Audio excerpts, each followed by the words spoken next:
fate, just give me some, I just don't know. We've come to the point we just have to let go.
Ladies and gentlemen, I request you all to get seated. We'll start the event in another 5 minutes.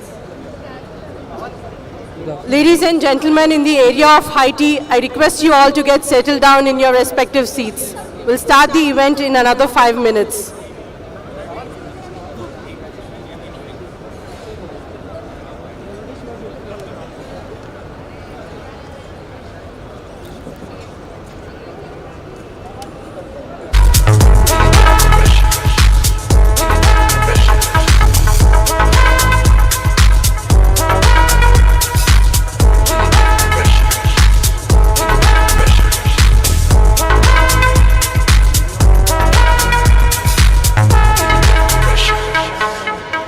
Just give it faith. How can we be sure that we'll be strong enough and stuff?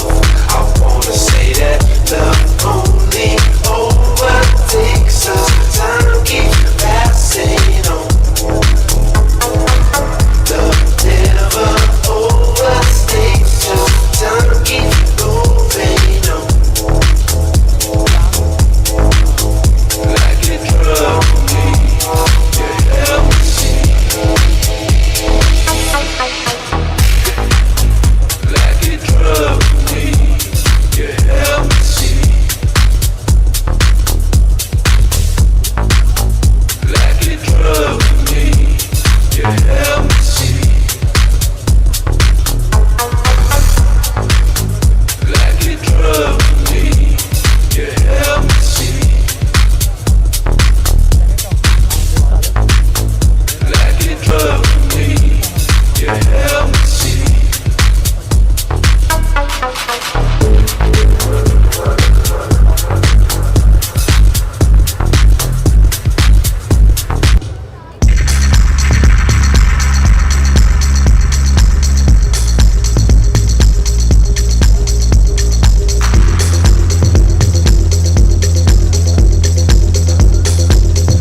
Ladies and gentlemen, we'll be starting the event by 5:15 sharp, so I request you all to get seated in your respective positions. I repeat, we'll start by 5:15 sharp, so I request you all to get seated in your respective positions.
Ladies and gentlemen, I hope you all have settled down in your respective seats. All right. Good evening, everybody. I don't see the energy in the crowd so much today, and I hope that pulls up as the event progresses. Looking at all of you here today, it doesn't feel just like a good evening. It feels like a very good evening. A very good evening to all of you here. Good evening, distinguished guests, innovators, and visionaries. Welcome to a celebration of ingenuity, collaboration, and 8 years of groundbreaking innovation at the heart of T-Hub's journey.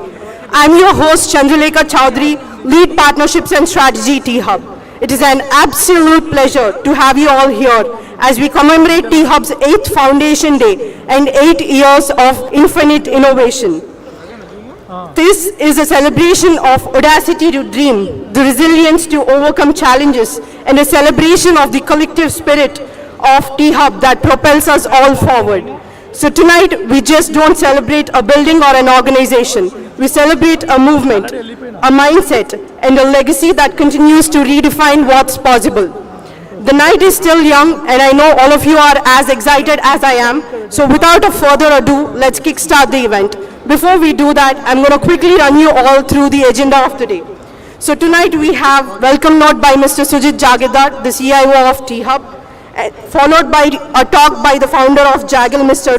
Narayanam, then followed by special address by the CEO of T-Hub, Mr. Mahankali Srinivas Rao, followed by a panel discussion moderated by Mr. Srinivas Kollipara, followed by special address by Shri BVR Mohan Reddy Garu, followed by keynote address by Mr. Jayesh Ranjan Garu, and then the felicitation of our valuable partners and corporates, and then the program launch and MOU signing. So let's start with the first segment of tonight, the welcome note.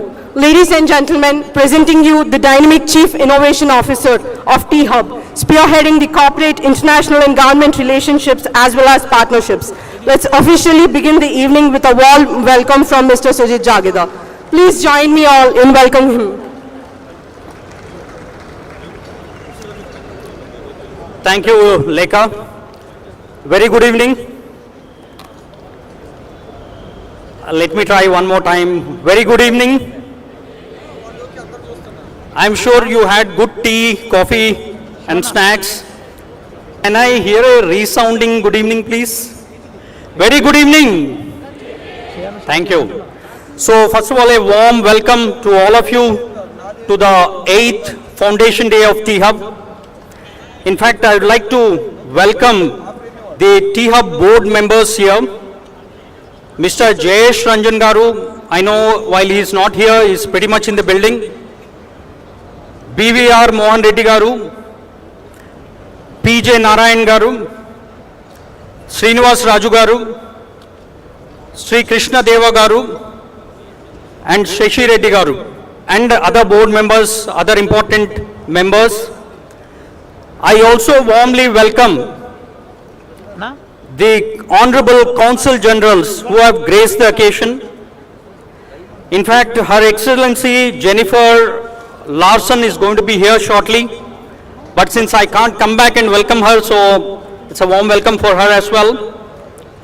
His Excellency Gareth Wayne Owen, thank you very much, sir, for your presence. He's the Deputy High Commissioner of UK for AP and Telangana. His Excellency Berthelot Thierry, for traveling all the way from Bangalore for gracing the occasion. He is the Chief Consul General of France. His Excellency Orhan Elman Okan, the Consul General of Turkey. And His Excellency Dr. Nawab Mir Nasir Ali Khan, we are expecting him as well. Thank you very much. He is the Chief Consul General of Republic of Kazakhstan. I also warmly welcome the ecosystem players here who have been pillars of support for T-Hub. And I also welcome the leaders from the corporate world who have not only graced the occasion, some of them based out of Hyderabad, many have taken trouble to travel. So thank you very much for that. And of course, the T-Hub mentors who again are our backbone. Thank you for being here.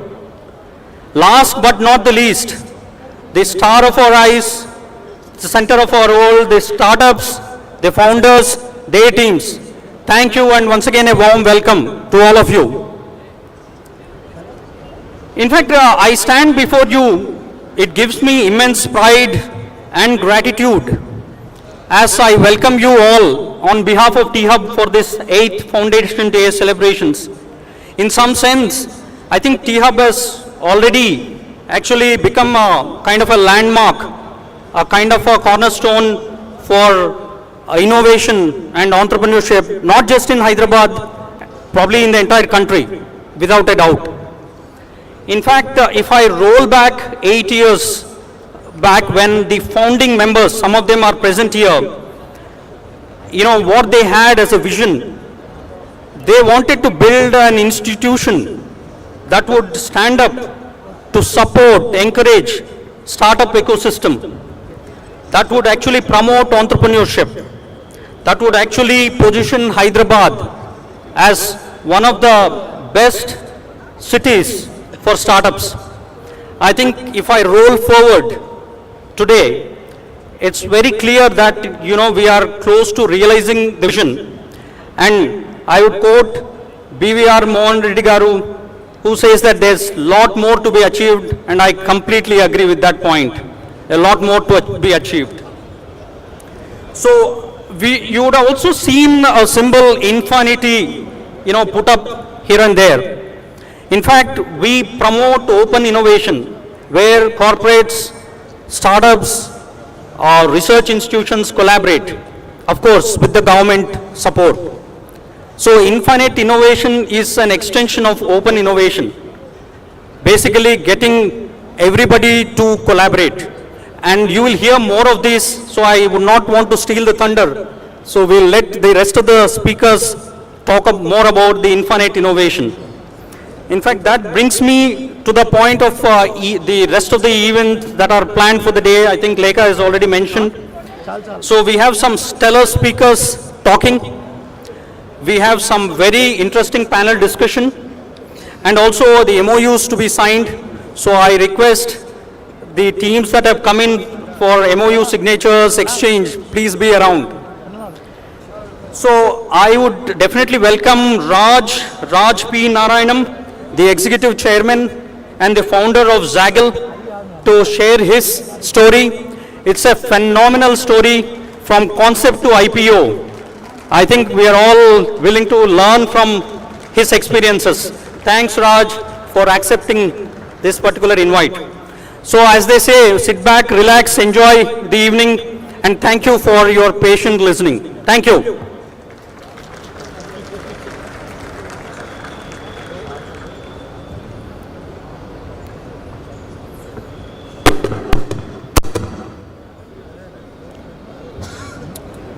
Ladies and gentlemen, esteemed guests and aspiring entrepreneurs.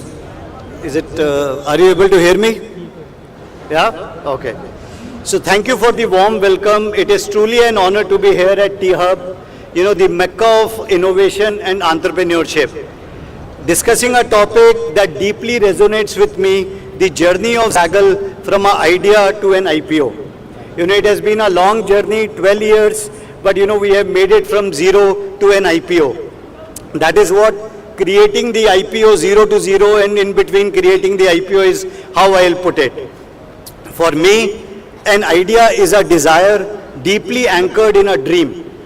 The true essence of an idea is in the journey that it takes and not just the starting point. The idea and the dream to go to IPO has not been the last 2-year hustle as most of you around me would have seen it. It has been a dream deeply set in my heart and mind for decades. One scorching summer, and this is in New Delhi, and imagine the New Delhi with its loo and hot air. It is always a very difficult city to live in. I was 16-year-old way back 1987, and I was flipping through the business magazines and books which were like basically being weighed to give it to a Radwala, as we call it in Delhi. What caught my fancy was a neatly bundled pack of Business India, which I picked up and read. Most that I wanted, after reading it, the most I wanted to do was wait for it, to come. And every fortnight I would take a little bit effort to go to the market and, pick up the Business India. So, what Business India actually, and I am not here on behalf of Business India, but I'll tell you that magazine, went a long way in shaping my dream. That would, I would read about the entrepreneurial stories, and that would give me the highs and lows, what an entrepreneur goes through. It also, it also tells me that, the journey is just not one way. It is, multiple ways you have to go through before you go to a stage where it becomes one way. Also, I realized that a foundation was being built subconsciously in my mind that I have to somehow, be in that magazine as an entrepreneur whose company is listed. Back then, only listed companies got featured in coveted business magazine, and so the dream to be featured and to, dare a bigger dream, was slowly starting to build, and to get listed on the stock exchange got seeded deep into my heart. Little did I know that this aspiration born out of pages of a magazine would shape the course of my life.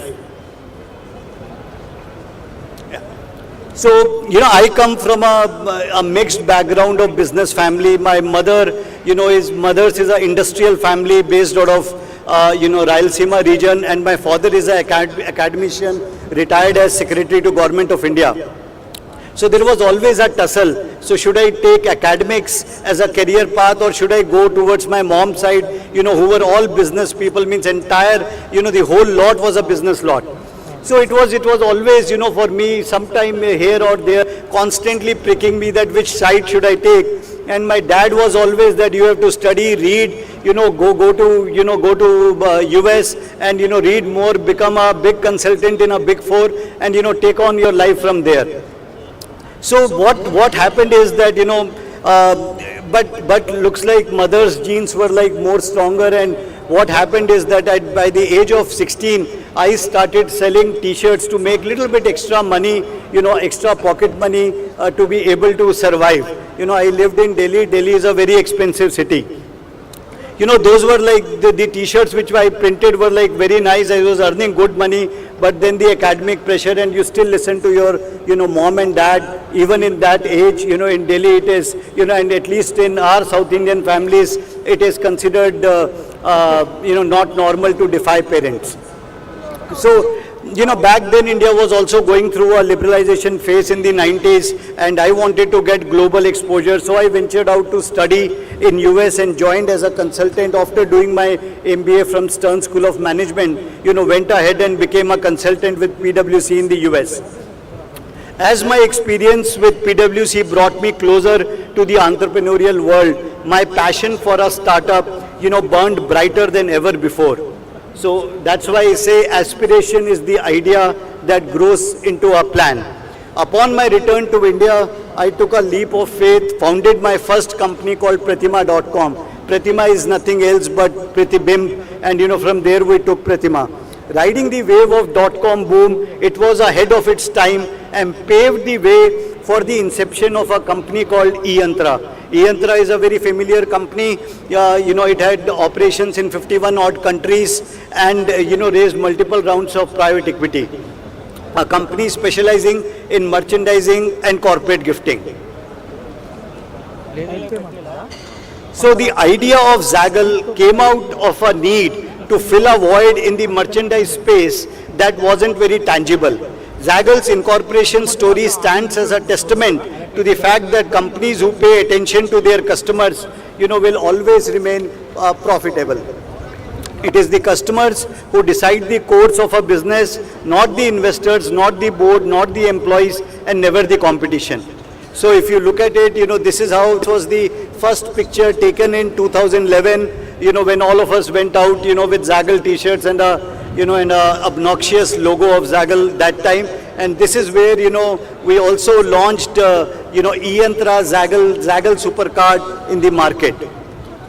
So by, the gift card business, was doing very, very well, and we were basically in the rewards and gift cards business. By 2018, we had already issued about 5 lakh card in the market. But, but the biggest worry was that in 2018, while Zaggle was a leading prepaid card and gift provider, and I was also planning to move full-time into Zaggle. So while I founded Zaggle, I was always away from Zaggle till about 2018. So 7 years banvas for me. I was running multiple other companies around that time. So I was faced with a very critical question that entrepreneurs are faced with when they are at crossroads examining the expansion and the growth options. So we had 2 options to go mile wide and inch deep. That is, build an expanded client base and serve each of them with one financial solution. Or to go inch wide and mile deep, that is, pick up limited clients and provide multiple financial solutions to them. So this is, this is how an entrepreneur has to constantly juggle, take a call, and all these gut calls, which is, majority of the times they are not backed by data, but they are backed more by gut, and later when the data is enough to give gut a very good backing. So our, we depended on our board, and the highly experienced members of the board at Zaggle evaluated both options and decided that a middle ground was required to leverage the immense opportunities that were opening up across industry segments.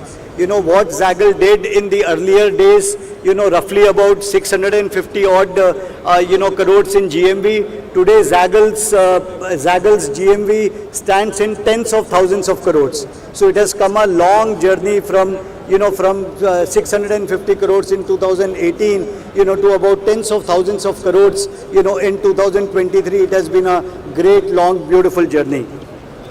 Wondering how we did it, that's all credit to the Zaggle ecosystem which we have prepared. Want to show this entire slide, and this slide where on one side we have banks, other side we have merchants, third side we have customers, and in between is Zaggle, and on the other side we are leveraging a lot on NBFCs and the fintech ecosystem. As we are moving up the fintech ladder, and our ambitious businesses, which are like basically credit card and spend analytics platform, which we have launched with Bank of Baroda, At the same time, we are also going deep by building better employee engagement solutions to digitize rewards and benefits and disburse expenses and manage spends. Moving towards a one single mandate, which is one platform, one app, and one Zaggle. So this is a beautiful story of IPO, and I also want to highlight, while we were building the Zaggle ecosystem, the question of whether to do the IPO or go for private equity, was always a question mark.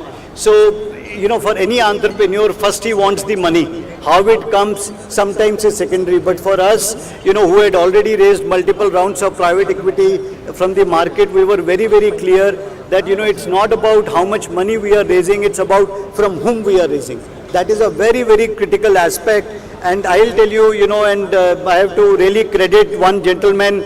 I'm not sure if he is here, but I have to credit that gentleman. It was way back, I think 2021, November or December.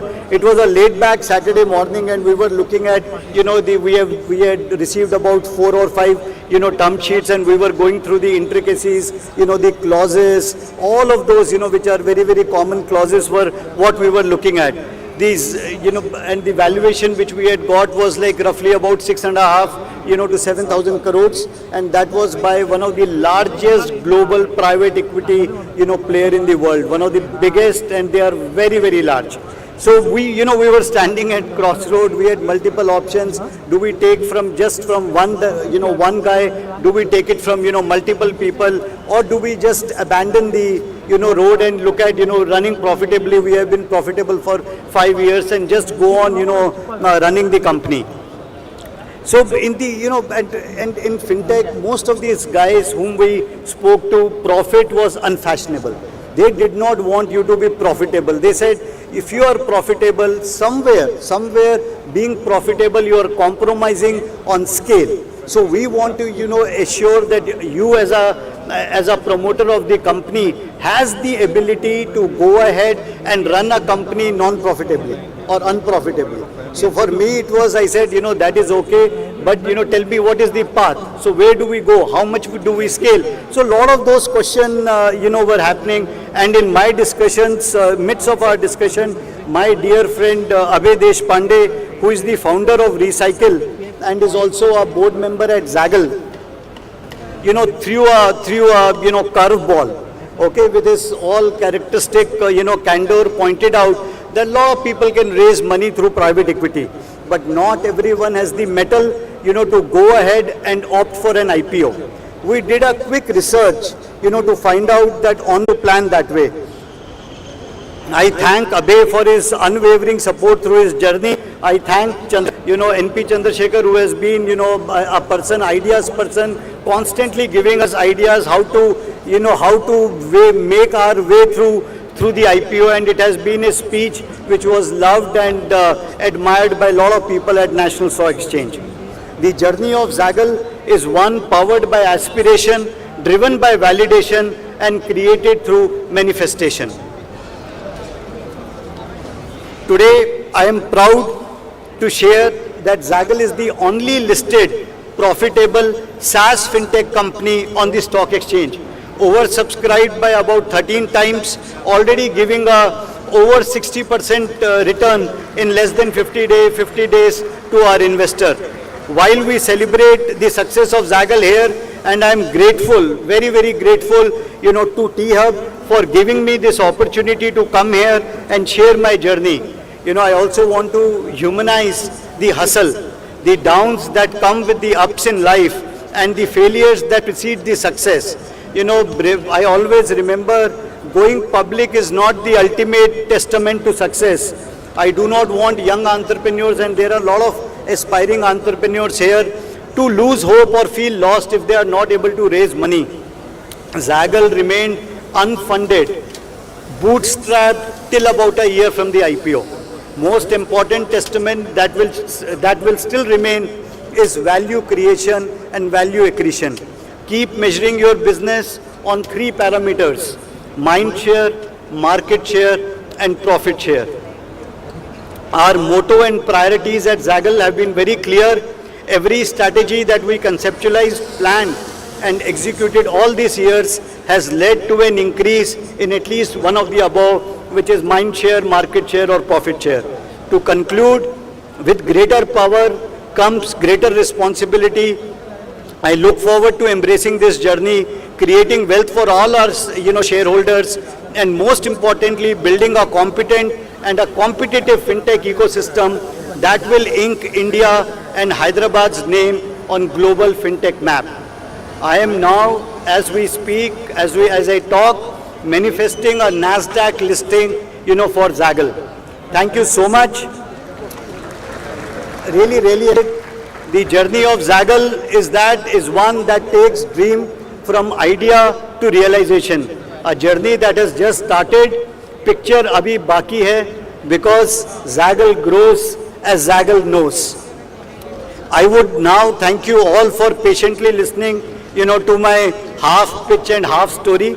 I would like to take a moment and appreciate Mr. Srinivas Rao Garu, T-Hub, and would like to give him our listing memento on behalf of Zaggle.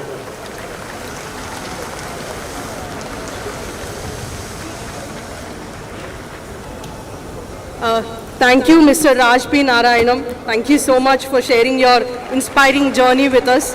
Building a SaaS fintech platform with 2,000 plus users and 2 billion user base is such an inspiring journey to be witnessing. Thank you so much, sir. Request you to stay back on the dais.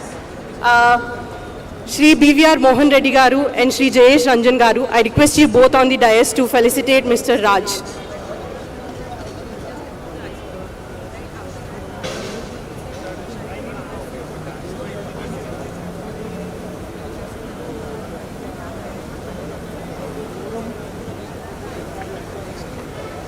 A big round of applause to Mr. Raj P. Narayanam, not just an ordinary entrepreneur, but a trailblazer who navigated the intricate path of idea to IPO in 11 years.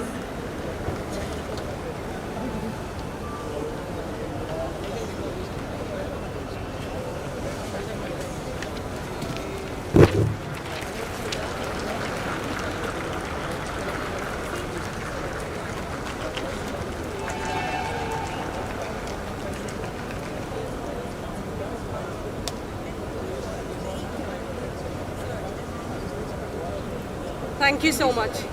Thank you, Raj sir, Jayesh Garu and BVR Garu. Thank you so much. Ladies and gentlemen, it is an honor to invite to the stage the Chief Executive Officer of T-Hub, Mr. Srinivas Rao Mahankali.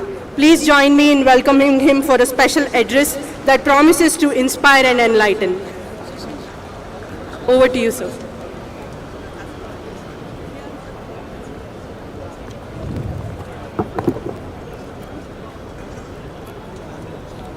First of all, good evening to our board members, BVR Garu, PJN Garu, Srini Raju Garu, and Professor Ajit Garu, and of course, our from the UK, and of course, all our startups, all our corporate leaders, our value partners, our mentors. I have a really hard act to follow. Okay, so we just have an entrepreneur who went public. I'm standing here in front of me. Sitting here in front of me is an entrepreneur who's taken 2 companies public, right? So it's a really hard act to follow, but I'll try and, do the best that I can. First of all, thank you for taking time out to be part of this event.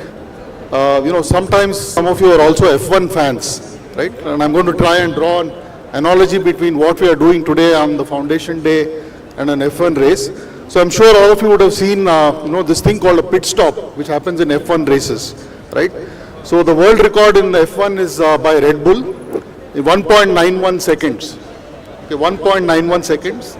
And in the 1.91 seconds, there are about 23 people who get together to refuel the vehicle, to change the tires, to fix any mechanical glitches, and so on, right? And there's a lot of teamwork, there's a lot of coordination, and there's of course, speed, right? So a pit stop is also a good time for them to redefine race strategy, right? And a foundation day, the 8th foundation day, is for us a good time to reflect on what we've done in the past and what we want to do in the future. So that's the analogy. I hope, particularly for those of you who are F1 fans, I'm sure it will resonate. So first of all, it's been an amazing year. We've been here at this new facility for the last 15 to 16 months. It's been an amazingly incredible journey. Not every day is different in terms of whom we interact with, whom we solve problems for, be it a startup, be it a corporate, or be it a government. And first of all, I want to thank the government, my board, the ecosystem partners, the value partners, the mentors, and most importantly, the startups for giving us this opportunity to be of service to you, right? This is an opportunity not easily given, and we are extremely grateful for this opportunity to build a world-class innovation ecosystem. So as I reflect on the last year, I just thought I'll share with you some highlights of what we've done. And as one very famous entrepreneur, a gentleman called Narayan Murthy once said, "In God we trust, rest all data." So I'm going to take refuge in that and share with you some data points about what we've been able to do in the last year or thereabouts. So in terms of the work we've done, startups to do successfully is now build an ecosystem with over one of the things which I keep getting asked, and a question which is how many unicorns have you generated? So first of all, I think the premise is a wrong question to ask.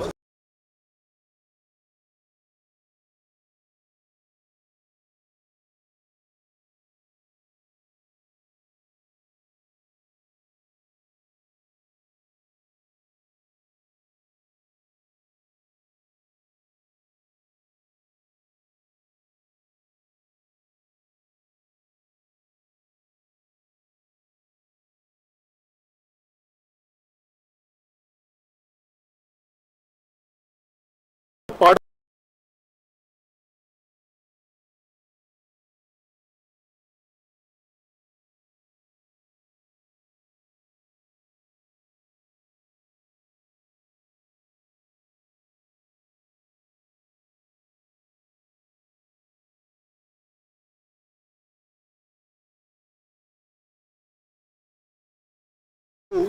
that some of you may be aware that we have a government-supported fund called T-Fund. In T-Fund, we invest fairly small stakes. We take typically a minority stake of between 1 to 2%. The amount of capital invested ranges between 25 lakhs to a crore. We've invested in about 7 startups, and I'm happy to say that 3 of the startups have gone on to raise a Series A round north of 3 million. Right? One of the focus areas for us at T-Hub has been about creating market access for our startups, right? Because as any early stage founder will tell you, the hardest challenge for a no-name startup is to get in front of customers and engage in business. So last year, we did 69 market access events, and close to 142 of our startups have been able to get to POC stage. 37 of them have actually got confirmed purchase orders from our customers, right? Another important element in the work we do is about job creation. So obviously, as you know, T-Hub is a Section 8 not-for-profit entity. Our focus is on obviously helping scale startups, etc. But a side effect or an important effect of that is around job creation. And the data we've compiled over the last 15 months, our startups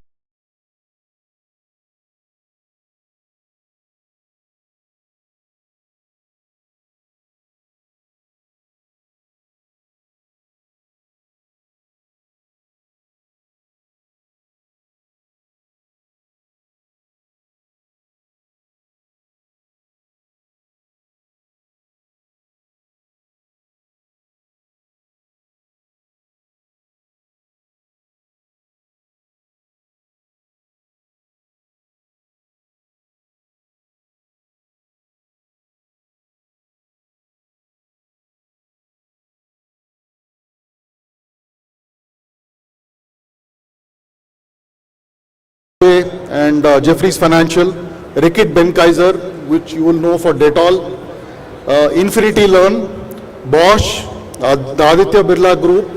I want to also call out our first social impact incubation entity, which is the CARE Foundation. I have Manoj here. The Adani Group, Renault Nissan, etc. So this engagement with corporates gives startups lots of visibility, helps them get in front of them and get to a point where they get orders and paid POCs. We also have members from the defense here. I have Brigadier Inder Singh, I can see him here.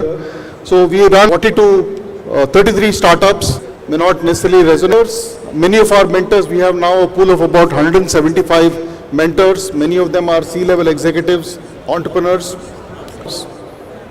I want to call taxation, patenting, digital marketing, recruiting, etc.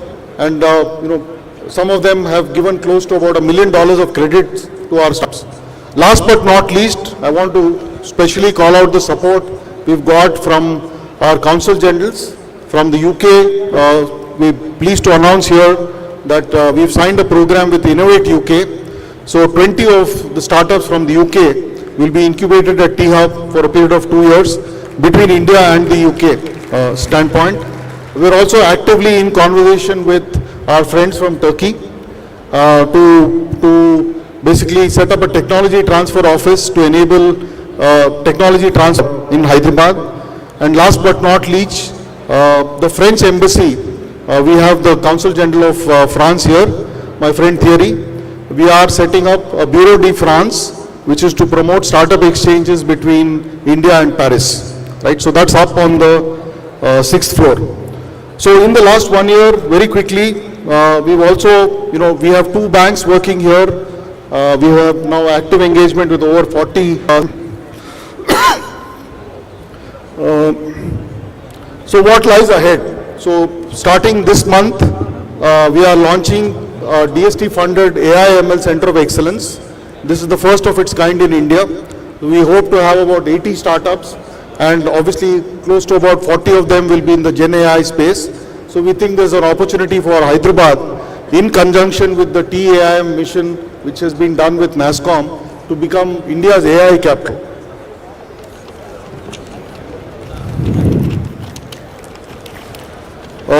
Now, to come back to that question, which is how are we going to build an ecosystem to support and build up here? So we've identified 20 high-performing startups who we think, with the support of this extended ecosystem, which is corporates, government, funding entities, etc., can now scale to the next level, right? From a thematic standpoint, one area which we are going to focus on is going to be around climate tech, because clearly today sustainability is the need of the hour, and you are going to see a lot of action. There's also a conversation around partnering for a venture studio, which we'll talk about more when we are in a position to announce it. So the areas of focus for us will continue to be our core areas, which is health tech, enterprise tech, mobility, sustainability. We've also launched India's first semiconductor, cohort. We already have 15 startups which have worked in that space, whom we are supporting. So I'm going to close with a quote from my favorite poet, Rabindranath Tagore. I'm going to take the liberty of paraphrasing Tagore. So Tagore said, where the mind is without fear and the head is held high. So I'm going to now twist it a little bit. I'm going to say, where the mind is without fear and the head is held high, where innovation is free, where entrepreneurs are nurtured as roots of a tree. At every step, we pave the way to success. So I hope that's a reasonable approximation of Tagore's famous poem. So first of all, again, the other question which I wanted to end with is create an environment to support you in your journey to scale. So here's to many more years of success, learning and creating a bright future together. Thank you. Thank you, MSR. Thank you so much for your insightful and enlightening words. Moving forward, next on our agenda is a thought-provoking panel discussion with the 3 pillars of any innovation landscape: an investor, a founder, and an ecosystem builder.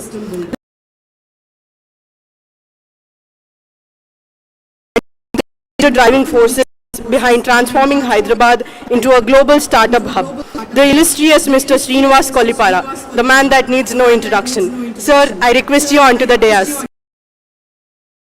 to introduce the panelists and moderate the session. Please, sir.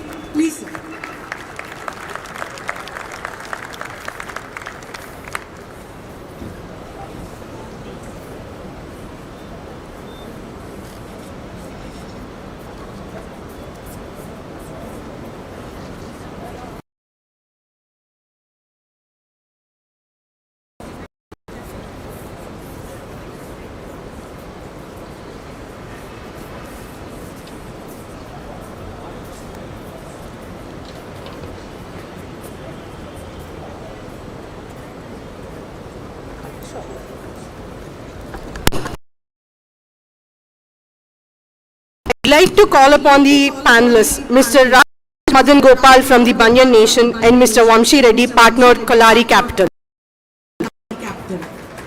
I request you both upon to the dais.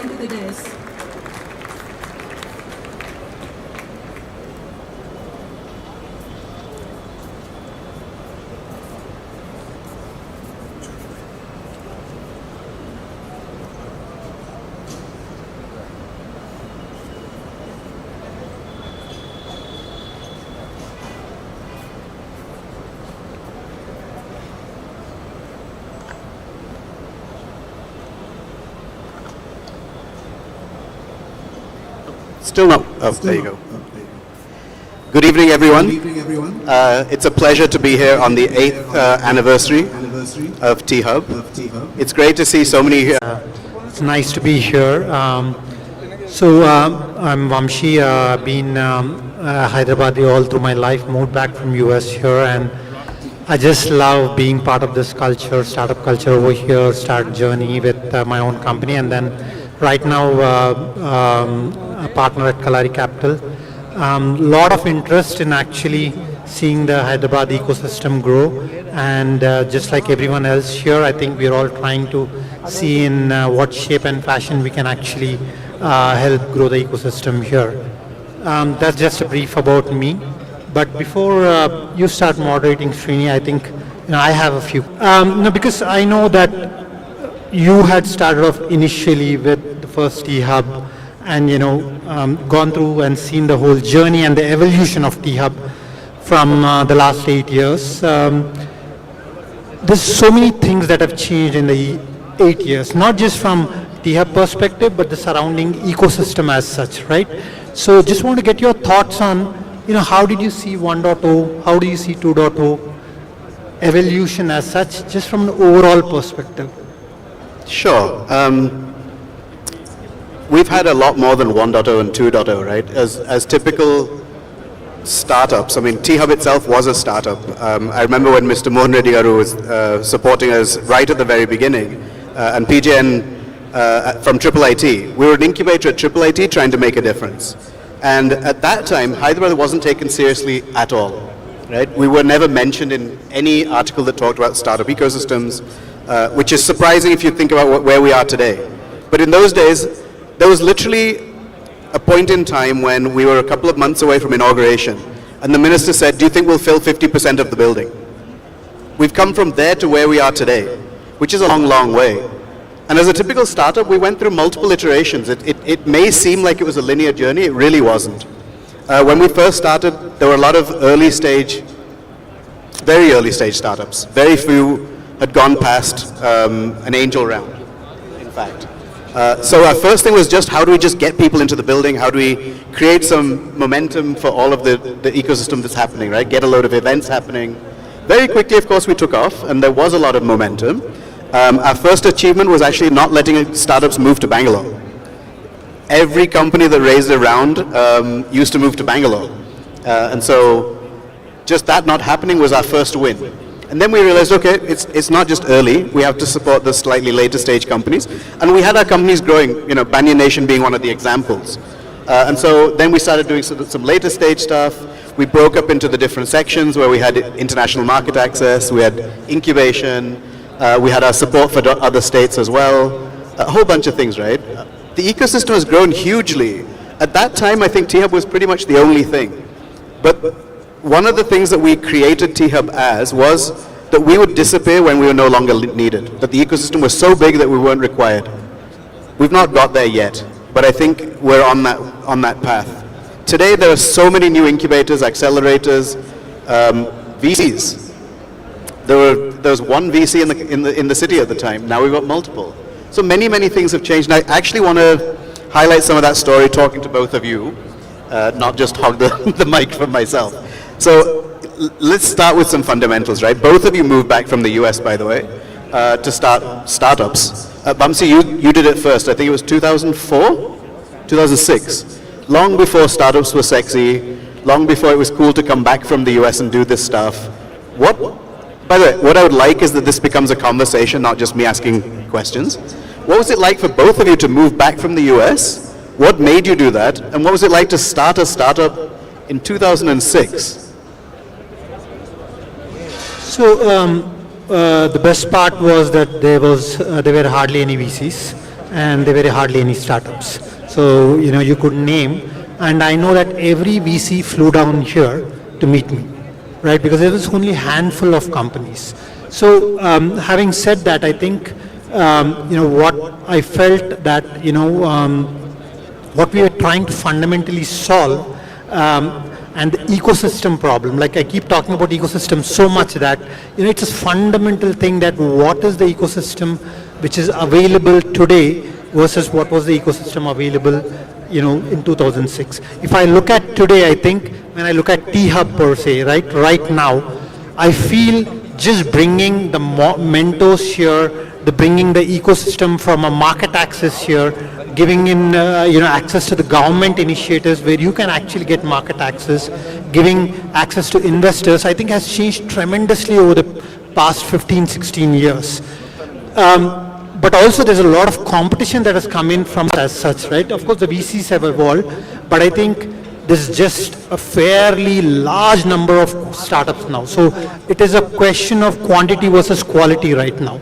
I think the challenge what we are seeing right now is how do we bring in quality founders and how do we identify quality founders? Can we actually build founders? So one of the things which I always had in mind when I moved from an entrepreneur to a VC world was I always felt that you can build an entrepreneur. You can actually build a successful entrepreneur. I realized that's not true. 3 years into this, I realized that not that you can build an entrepreneur as such, but I feel that just the setup of T-Hub as such has given access to so many mentors, so many other things which you can actually get access to, which will actually enhance your chances of becoming a better entrepreneur or becoming whatever we want to say, unicorn or something like that. So I feel that with the growth story which we are talking from an India perspective, moving away from services to a product-based, category as such, our minister always keeps saying that we are right now the largest exporter basically of software, but we know that we wanted to go towards a paradigm shift where we are talking not from a services standpoint, but a product standpoint, right? How do we build something which is actually global, something where we can actually move from here to the global audiences, which comes with enterprise SaaS or not just enterprise SaaS, consumer products also, right? So it's hardware, software and all that stuff. So I feel the ecosystem has changed a lot from when we started to what the opportunity we have today. I mean, T-Hub, one of the things that we said we would do in the beginning was just remove some barriers. It wasn't to make sure they were successful alone, as in it wasn't for us to do that job, but remove some of the barriers. And of course, Mr. Jayesh Ranjan has been with us almost from the very beginning as well, and the government's done a great job at removing some of those barriers as well. Raj, you started Banyan Nation 2014? 2012 actually. 2012? Yeah. And you weren't, as you said, one of the typical software types. So what was it like to come back? What made you come back and do a hardware company? Yeah, I don't think we thought it through. I think that was the advantage. And the first advice that we got in the program was that if you want to solve a problem in India, then you have to be in India. You can't do it from New York, right? So we just packed our bags and we ended up in Hyderabad and not in Bangalore, simply because we needed a place to crash. And my parents live here, so I'm from here. So, so we're just a bunch of engineers trying to solve a problem and didn't know where to go, so we came back home. I mean, I'm a mechanical engineer, electrical engineer. We were doing a lot of software and wireless communications and everything. But we are really passionate about India and everything that India means to us, right? And we just wanted to solve a problem that matters and mattered, not just for us, but for generations to come, and something very fundamental. And I think we were, fiddling around with a lot of things, and waste management was that one problem. We felt that there was nothing going on, not just in India, but anywhere else in the globe, nothing meaningful. So we just came back to, do discovery on the ground and figure out. And the first person we actually met was Mr. Jayesh Ranjan. We just walked into his office in, APIIC. We were all suited up and we had just printed, business cards. And he was kind enough, he always is, that he, let us into his office. And I think within a few minutes he knew that we didn't know what we were up to. So, but he gave us a patient hearing, and he basically told his team to take us around Hyderabad and just understand what was going on in the space, and just one thing led to another, and then after we raised our first round in 2015, that's when he recommended that we come to T-Hub and see what's that like, and what we could leverage and learn, and we've been at it for a decade now, and here we are. So, if you were to start the same company today, what do you think has changed? Is it easier? Sure. I think when Mani and I started, like I said, nobody was talking about garbage. We were the only two people talking about garbage all the time.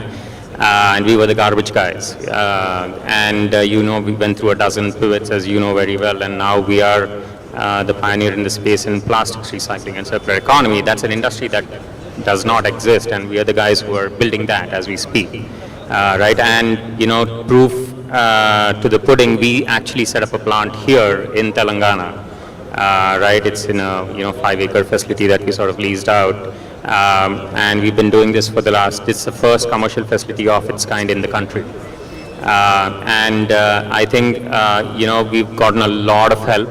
Obviously from T-Hub, because we were able to run so many pilots, be part of so many initiatives that we would not have been a part of, like MSR was saying. I mean, you have market access programs, right? And you guys babysat us all the way. And I think that's a big deal. Right? People used to ask me in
the triple ID campus, how do I get into the building? It means something, right? It means a lot, actually. And I mean, the leadership, you and Jay and everybody was always front and center, right? You're not sitting in your corner office, you're out there, you're putting yourself out there, you're putting your startups out there. It's a huge risk. But I think it has its Ecosystem enablers, it's the founders' ability to go raise capital, right? We have spoken so much about, how you can go out there. I always feel there's a lot of money out there, right? Now, are you able to get to the right kind of investor? Are you able to get to the right kind of angel? Are you able to get to the right kind of mentors who can help you get that check? There is money out there. There are people who are ready to write a check for you. It is the kind of effort you put on to get to that person or that entity to write a check for you, right? Most of the times I see people not taking that very seriously, right? A lot of founders actually take the first rejections and move on. They're not persistent, and they don't think that the world is large enough. If you reach out, there is a check waiting for you. This has been my philosophy all the time. So I feel, when I talk to my colleagues back in Bangalore, there's always like, what is happening in Hyderabad? I keep telling them, you should come see it. And it doesn't take too long like Bangalore. I say it takes 20 minutes to get to that part, unlike 2 hours in Bangalore. I mean, I agree with you. I mean, it's always been the case that a great founder can raise capital, but having them local makes a difference. Like you said, since you've been here, four investments have happened. And that's why I was saying, I think we need to get more VCs into Hyderabad. Luckily, we've got a few that have started in Hyderabad now and are working out of here. In fact, Srini Raju Garu was one of the first investors in that space. We've got some great angel investors too, but we need to get more. So we've been talking about what's great about the ecosystem. What more do you think could be done to help startups in your space and hardware in general, I guess? I mean, we have T-Hub and T-Works, but what more do you think we could be doing here?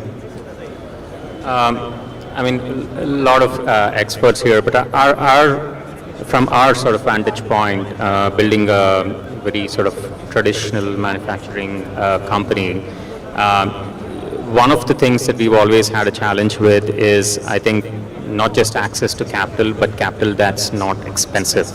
And I think that's the story of India in general as well, right? I mean, whether you want land or you want any other infrastructure, you want public utilities, all that is hard to come by even today. When we built the facility that we are in now, we had to lease and we could not buy because, real estate is so expensive. When we set up water recycling, we had to, innovate a lot because there's no access to public water.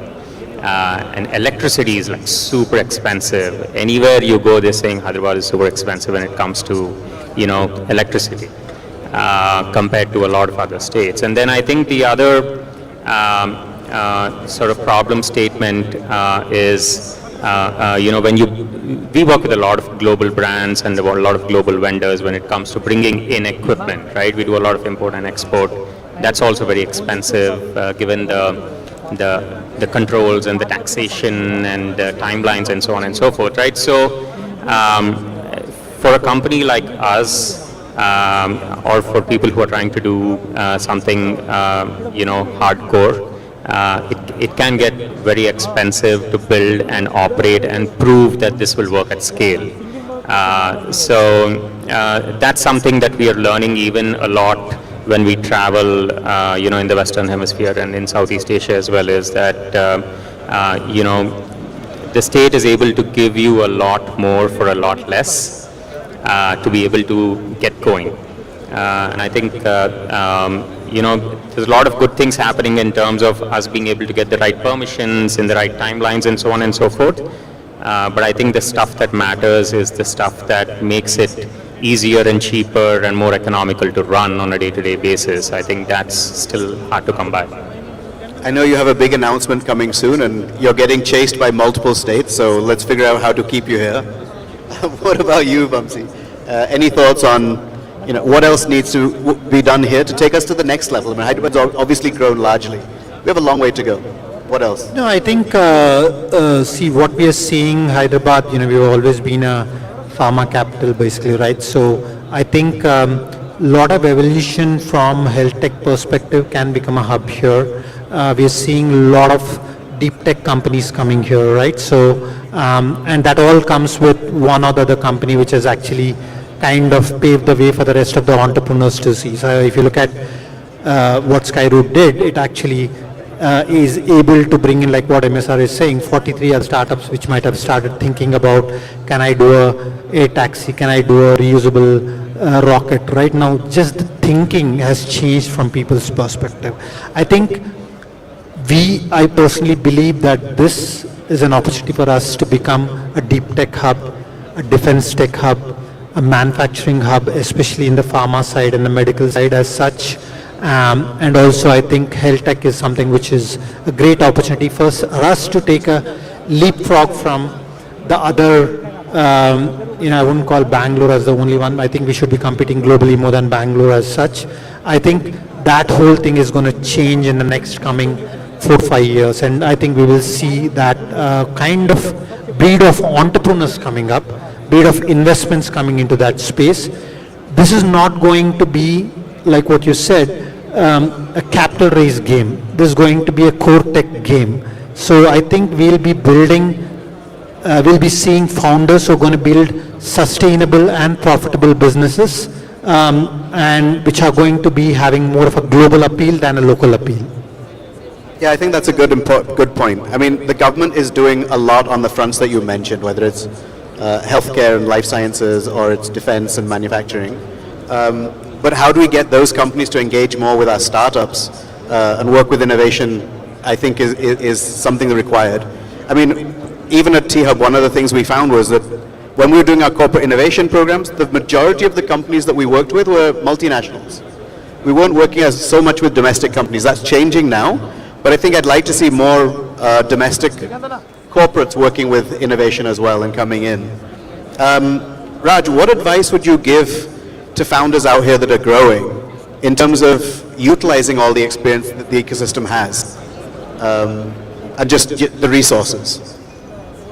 Yeah, I mean, we grapple with that all the time. I mean, the way we sort of look at any problem or even the journey of entrepreneurship is it's going to be a series of lows with intermittent highs, right? I mean, you don't let the lows get you down, and just because you had a high or a good day doesn't mean your head is in the clouds. So eyes and ears on the ground and, play the long game, right? And I think like you and Vamshi have also been saying, the problems that you're solving obviously have to be very fundamental and very foundational, very transformative. If you're just doing something that's a me too, or just to grab market share, or just to be in the news, or, do whatever it takes to raise money or to go public or whatever that route is, I think you're not going to stand the test of time, right? So, I mean, like we just heard Mr. Raj speak, I mean, it's been an institution that he's been building over a long period of time that started way back when he was a teenager, right? So, I think everything, the good to great and the great to being there perpetually is going to take time. And I think always think about things, try and build a flywheel, right? I mean, if you have a flywheel, then you have the right momentum, and then you can always, run, walk, sleep, run, and you can always pivot, and then you can noodle, you can come fast and come back, and then do stuff. If you don't, but stay true to the mission, right? I think that's the most important thing. I think what happens to a lot of startups and companies and entrepreneurs is they're not able to stay true to the mission, simply because they get bogged down in the minutiae, or they get swayed by market forces, right? You have to listen to the market, but you have to have the ability to separate the noise from the grain. I think that's very important to be able to build something that's of value. Vamsi, what about you? Advice to founders in terms of just utilizing the ecosystem and using it to scale? I wouldn't really say it's an advice, but I think just the mentorship, which I keep harping on, I don't think the founders really understand what that means, and the access that you have today for those mentors, and just spending time with them and actually listening to them can help a lot, because they've been there, done that, or they have guide you in the right path towards, I keep saying that if your chance of building something great is 10%, that will enhance it to 20%. It's not like it's going to get 100%, but your chances are better.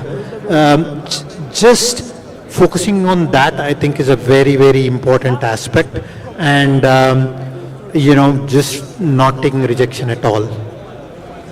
I think on the mentorship part, it's very important that a startup is very, very clear about what they're asking from a mentor. It's too common for people to come up and go, help me, what do you need help with? Everything. I can't help you with that. So I think that is very, very important. I believe we're almost out of time, but maybe some points to wrap up. Anything you two would like to add to the conversation? I can just speak for, Banyan and Money and me. I think, this has been, I think, the time of our life. We started on the wrong side of the 30s. But I think, MSR and I were speaking, I think, a few months ago, and, he was asking me about work-life balance and all these things. So I said, I don't believe in that, because, this is your life, right? You found your calling, you found your purpose, and now we're trying to build an organization to outlast us and lay the foundation stone for a lot more Banyans to come, because this is a problem that's going to be beyond our times.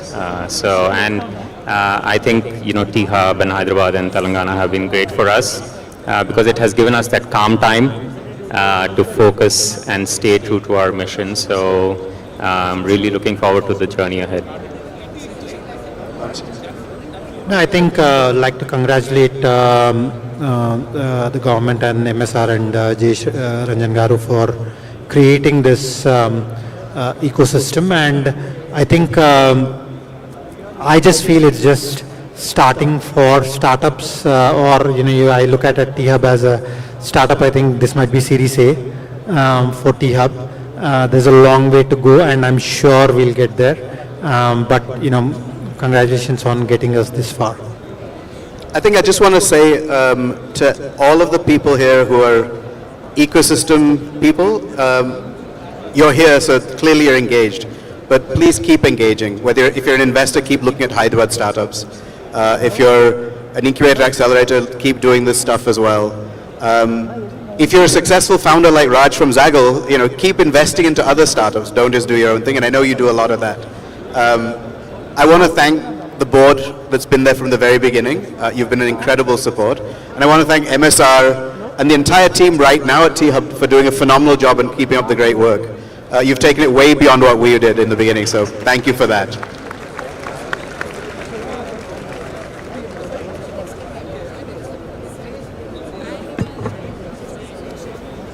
Check. Thank you so much, Mr. Srini, Mr. Vamshi, and Mr. Raj, for sharing your valuable thoughts and perspectives. You all came to India and stayed back for different reasons, but we are glad that you did and now a part of this thriving ecosystem. Thank you so much for your time tonight. Give it up for our amazing panelists tonight, guys. Thank you. Thank you so much. As much as today is a commemoration of T-Hub's 8th Foundation Day and a celebration of 8 years of infinite innovation, this is also a celebration of the vibrant community that breathes life into T-Hub, a celebration of all of our entrepreneurs, mentors, investors, value partners, our esteemed corporates, consulate generals, government dignitaries, ecosystem partners, and collaborators. This celebration is a tribute to the innovators who dared to defy the convention and carved new paths in the world of technology and entrepreneurship. And now is the time for us to show our gratitude and appreciate all of our collaborators and ecosystem partners. Moving on to the felicitation of the day. We have the following categories today, ladies and gentlemen. 1. Mentor Excellence Awards. 2. Value Partner Excellence Awards. 3. Corporate Catalyst Awards.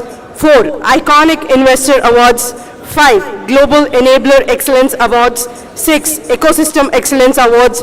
Last but not the least, Startup Spotlight Awards. First on the list, we have Mr. Vivek Verma. We are honored to recognize Vivek Verma with the Mentor Excellence Award, who has significantly contributed in the fields of social entrepreneurship, leadership development, and refining business models. Vivek's dedicated mentorship in our startup ecosystem serves as a catalyst for growth and innovation. His extensive knowledge transfer empowers entrepreneurs, fostering collaboration and building lasting relationships. T-Hub proudly felicitates Vivek Verma, an exemplary mentor whose dedication inspires others in our flourishing startup community. I request Shri BVR Mohan Reddy Garu and Shri Jayesh Ranjan Garu to come on to the dais and felicitate Mr. Vivek Verma.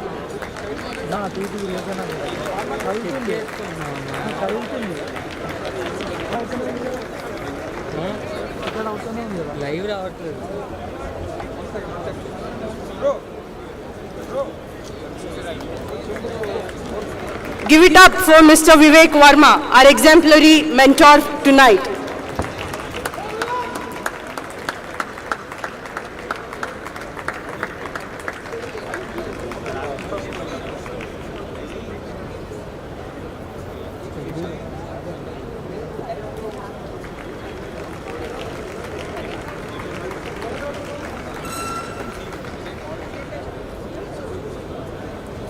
Thank you so much, sir. BVR Sir Jayesh, sir, please stay back on the dais. T-Hub is delighted to celebrate Arun Chinnachami with the Mentor Excellence Award, acknowledging his outstanding commitment to mentoring and his role as guiding light in the T-Hub startup journey, specifically in our rubrics program in idea validation, product development, and product design. Arun's exceptional dedication has played a pivotal role in nurturing growth and fostering innovation within our dynamic ecosystem. His exemplary guidance sets a high standard, serving as an inspiration to aspiring mentors. Congratulations to Mr. Arun for his well-deserved honor, embodying the spirit of mentorship with distinction. Mr. Arun, I request you upon the dais.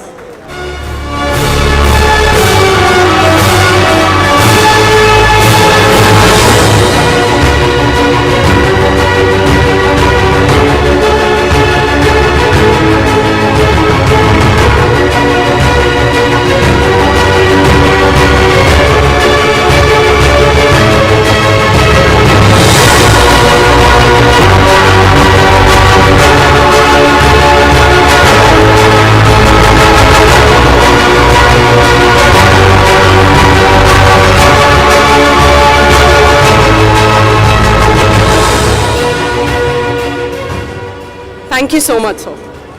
Ladies and gentlemen, we are thrilled to present the Value Partner Excellence Award to Amazon Web Services, AWS, recognized for their unwavering support. AWS has consistently delivered a rapid 24 hours response time, offering unparalleled assistance to T-Hub startups. Their substantial contribution of nearly $400,000 in credits has not only fueled the growth of startups, but also facilitated meaningful connections, engaging with over 50 startups on a one-on-one basis.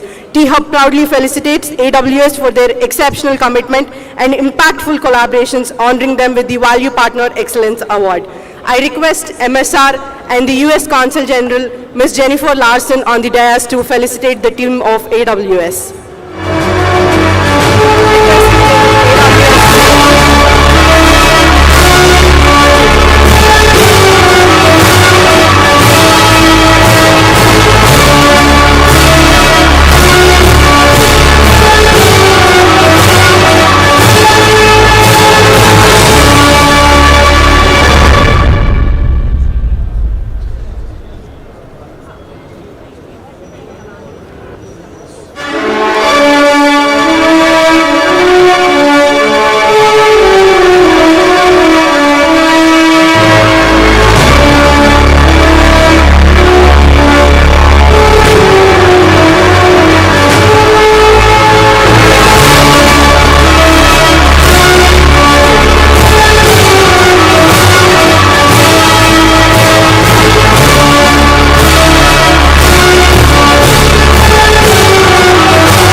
T-Hub takes immense pride in honoring UCC with the Value Partner Excellence Award. UCC stands out as beacon of partnership excellence, contributing significantly to T-Hub's flagship programs rubrics for the past 2 cohorts. Their commitment to corporate innovation, particularly with Career Global, shows their dedication to fostering innovation across diverse platforms. UCC's impactful contributions include around 15 workshops and invaluable knowledge sessions for T-Hub startups, reflecting their commitment to collaborative learning. In recognition of their exceptional dedication and valuable contributions, T-Hub proudly presents UCC with the Value Partner Excellence Award. I request the team of UCC onto the dais. Please give it up for the team of UCC.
I request you to stay back.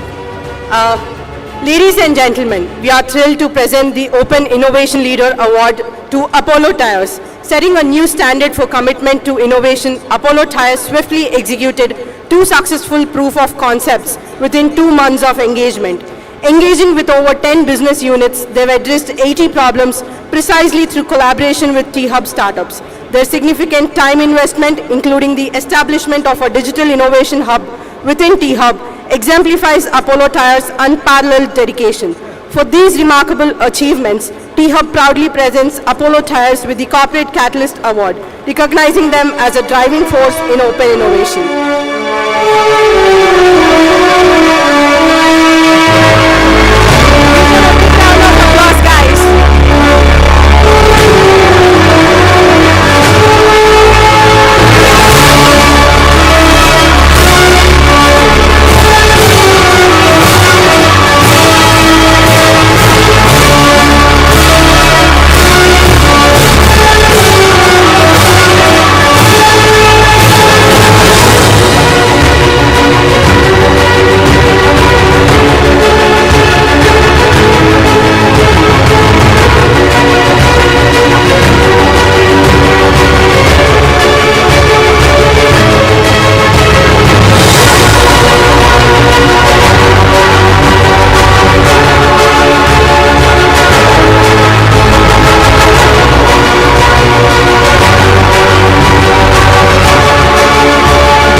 I request the Consul General of Turkey, Mr. Orhan, on dais to felicitate the next dignitaries.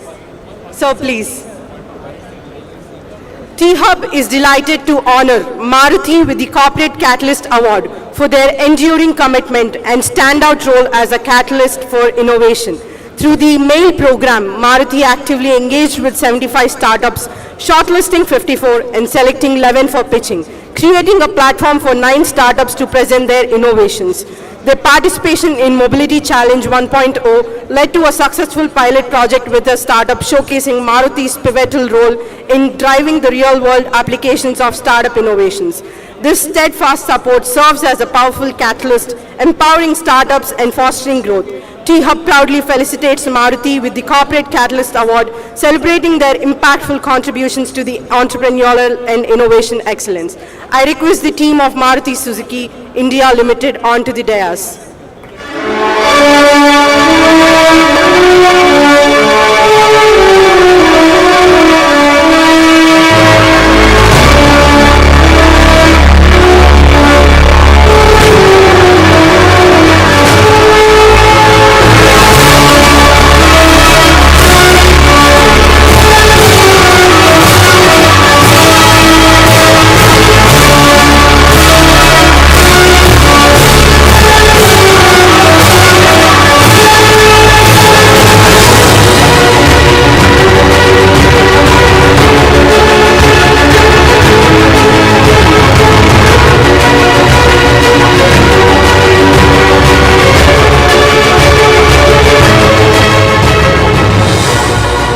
Thank you.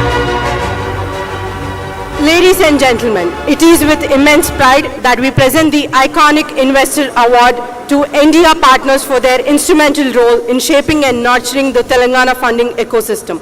As a steadfast supporter of T-Hub since its inception, this Hyderabad-based investment firm has not only been a cornerstone in our success, but also has been the early investor in T-Hub incubated startups, Darwin Box, now a unicorn, and Blue Jay, a pioneering aerospace company revolutionizing the aviation industry with hydrogen electric passenger airplanes. T-Hub extends heartfelt gratitude to India partners for their outstanding contribution to our thriving ecosystem. I request the team of India partners to come up onto the dais. Give them a big round of applause, guys.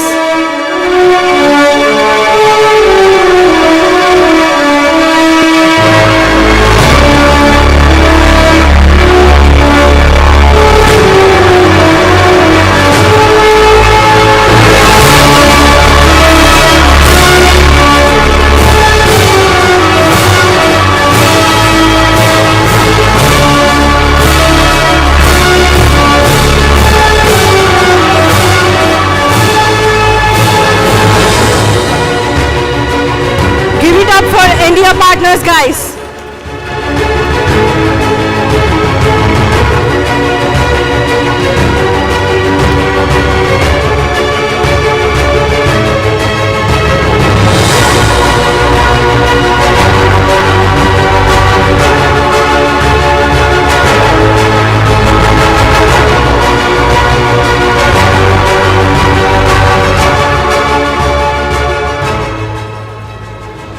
Next up, I request the UK Consul General, Mr. Gareth Owen, to join on the dais to felicitate the next dignitaries. Ladies and gentlemen, it is our privilege to present the iconic Investor Award to Equanimity Ventures, a Mumbai-based VC fund that has emerged as a dynamic force in Telangana ecosystem. Their recent investments in T-Hub startups, Monitra Health and Biva Analytics, both leaders in their respective fields of cardiac monitoring and AI-driven marketing analytics, reflect their strong belief in the potential of our ecosystem. T-Hub proudly celebrates Equanimity Ventures for their active engagement and looks forward to further collaboration in supporting and nurturing early-stage startups and innovation. I request the team of Equanimity onto the dais to receive the award. Give it up for Equanimity.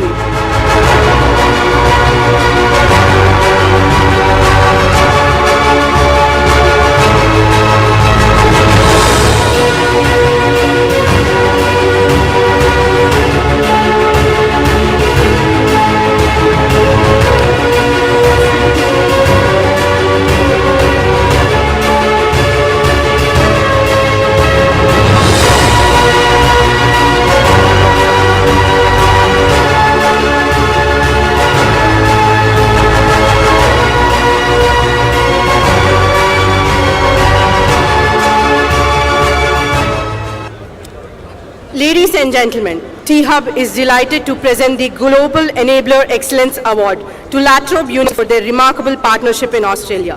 Facilitating 4 cohorts of the India Market Access Program, Latrobe University played a pivotal role in enabling 15 Australian companies to successfully enter the Indian market. Notably, 4 out of these 15 Australian startups have forged valuable partnerships with Indian counterparts, fostering cross-border innovation. Beyond market access, Latrobe University significantly connected T-Hub with ANZ Bank and Arrow Digital. In recognition of their outstanding contributions as a global enabler, T-Hub proudly felicitates Latrobe University with the Global Enabler Excellence Award. In the absence of representatives from Latrobe University, I request PJ and Sir to collect this award. Please give it up for Latrobe University.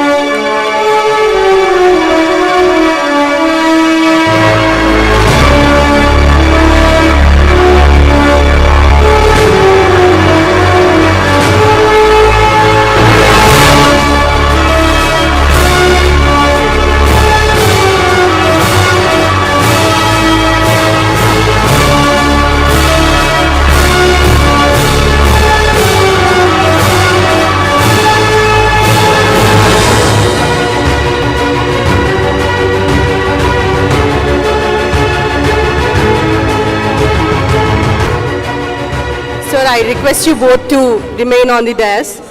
I request Mr. Thierry, the Consul General of France, to join on the dais to felicitate the next dignitaries.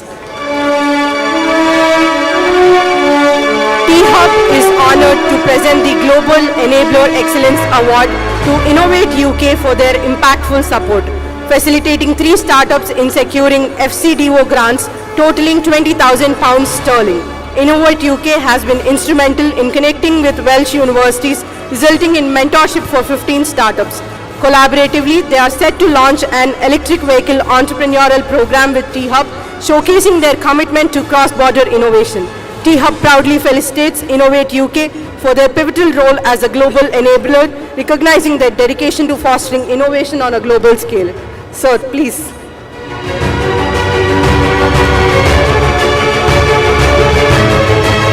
Give it up for Innovate UK, guys. It's the first time a Frenchman is facilitating an Englishman, okay?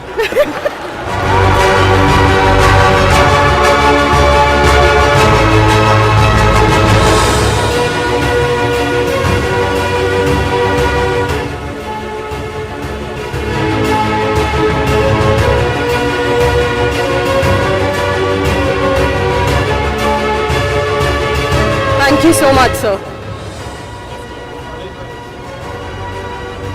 Thank you so much. You can be seated. Yeah. Now I request Mr. Ajit Ranjnekar and Mr. Srinivas Kolipara to join us on the dais to felicitate the next dignitaries. Sir, please.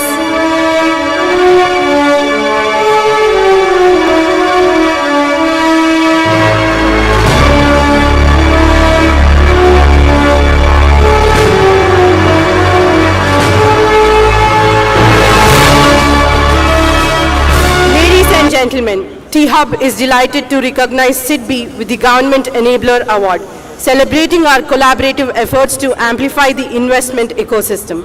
Through a strategic MOU, SIDBI joins forces with Telangana's initiative, the T-Fund, co-investing and committing 10 crores to empower early-stage startups. This partnership propels our shared commitment to fostering innovation and growth in the startup landscape. T-Hub proudly honors SIDBI for their pivotal role in driving impactful government-enabled initiatives. Give it up for SIDBI, guys.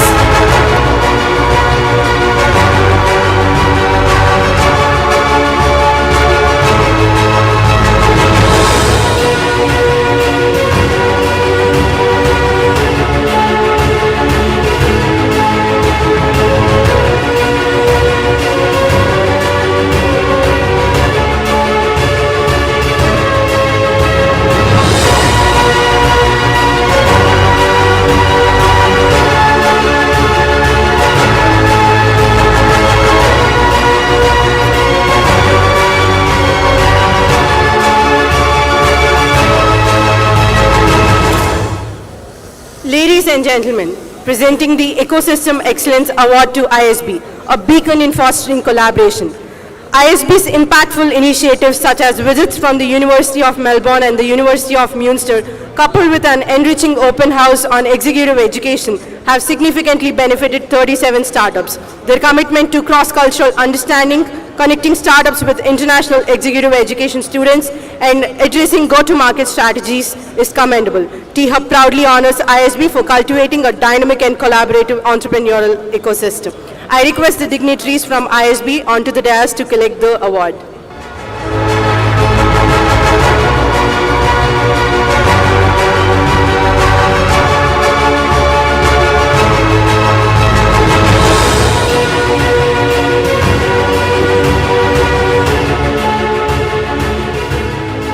Ajit sir, maybe you can accept the award in the absence. Srini sir.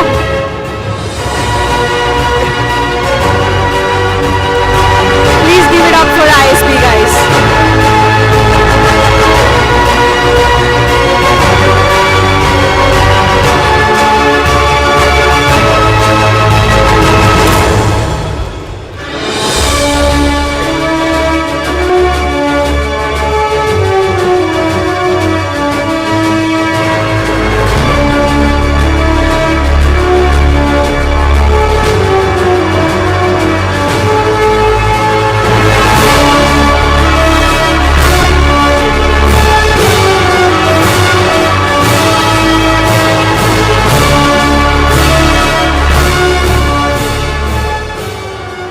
and gentlemen, it is with great pleasure that we present the Ecosystem Excellence Award to HYSIA, an instrumental force in shaping our entrepreneurial landscape. HYSIA's dedicated efforts fostering collaboration through impactful activities and initiatives have significantly contributed to the vibrancy and success of our startup ecosystem. T-Hub proudly honors HYSIA for their outstanding commitment to fostering innovation. I request the team of HYSIA to come up onto the dais to collect the award.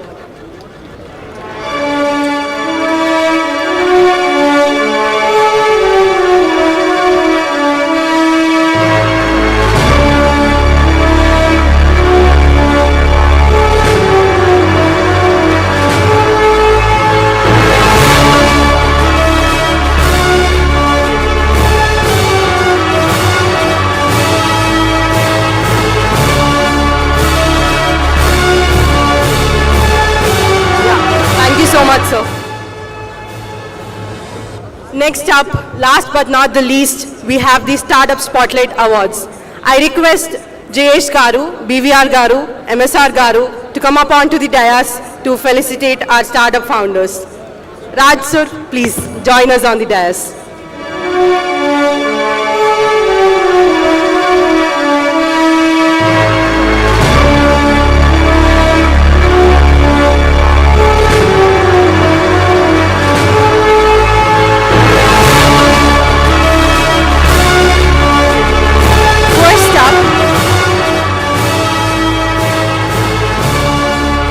First up, we have NextWave. NextWave is a startup reshaping tech education, enabling individuals from diverse backgrounds to become skilled tech professionals through continuous career building programs 4.0. They introduce India's largest 4.0 tech community, uniting over 200,000 students from 3,000 plus colleges across India for skill development in cutting-edge technologies. Ladies and gentlemen, we are thrilled to felicitate NextWave, a trailblazing startup that has garnered exceptional investor confidence with a record-breaking $33 million in funding. This significant backing propels NextWave to a prominent position in the industry, solidifying its status as a leader in the startup ecosystem. T-Hub proudly presents the Startup Spotlight Award to NextWave, celebrating their remarkable achievements and innovative contributions to the entrepreneurial landscape. So please.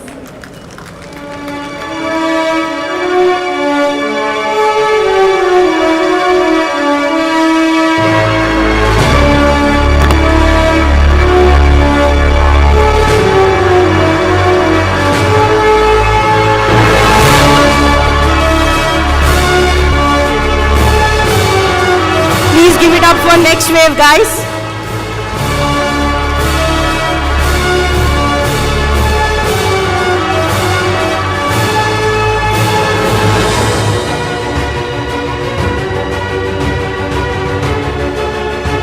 So please remain on the dais.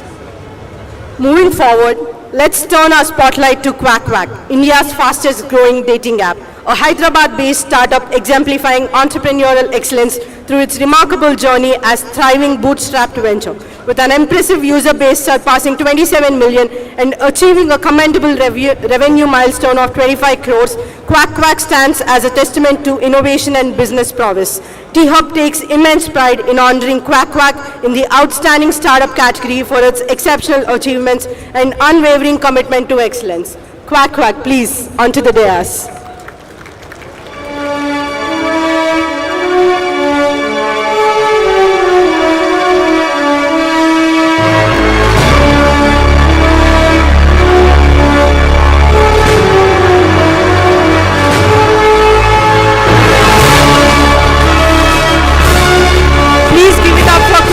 Guys.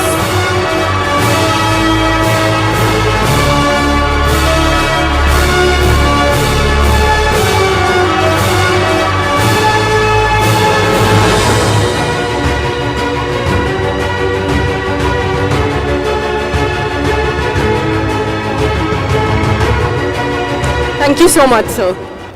Thank you. That brings us to the end of felicitations.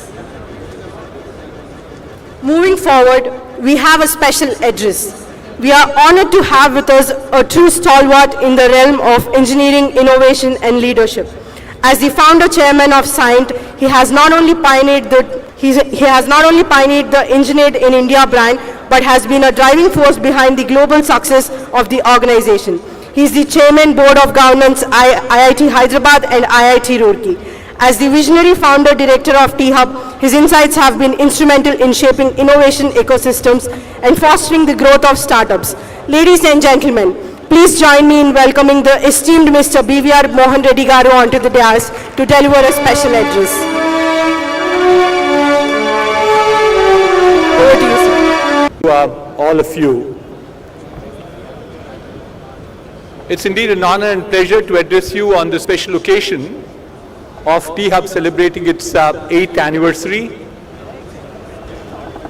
As the founding director, I have seen how T-Hub has grown over years, and so ecosystem sense of gratitude to all of them for building this outstanding institution, which anywhere you like to count it, any way you want to count it, it's the best institution for a startup ecosystem in the country today. Hopefully, I will see this institution grow to be one of the best in the world in coming, say, 5 years or 10 years. That's the objective or the vision that we have to lay for T-Hub. Given the opportunity that I have in terms of, the first one is, how many of you use generative AI? Can you put your hands up, please? In your day-to-day life. Perfect. That's reasonable. How many startups use generative AI in their offerings? Can you put up your hands up, please? I just saw 1, 2, there are about 3, 4 of them that have come. AI is going to be the game changer for all of us, irrespective of the industry, the product, the service that you're in years to come. Who I think MSR said, Narayan Murthy believed only in terms of numbers, so do I. And I have a few numbers to share with you. If you look at the influence of AI at this point of time, which is now performing as good as human beings. The first example is handwriting recognition. I believe for handwriting recognition, AI tools from ground zero, it took 20 years to come to where we are today. It does 100% recognition. It's equal to a human being. The second one I have is speech recognition. It also took 20 years to do that. But there are 3 other areas I like to call out, which actually at this point of time are exceeding the performance of human beings. 3 of them that are there.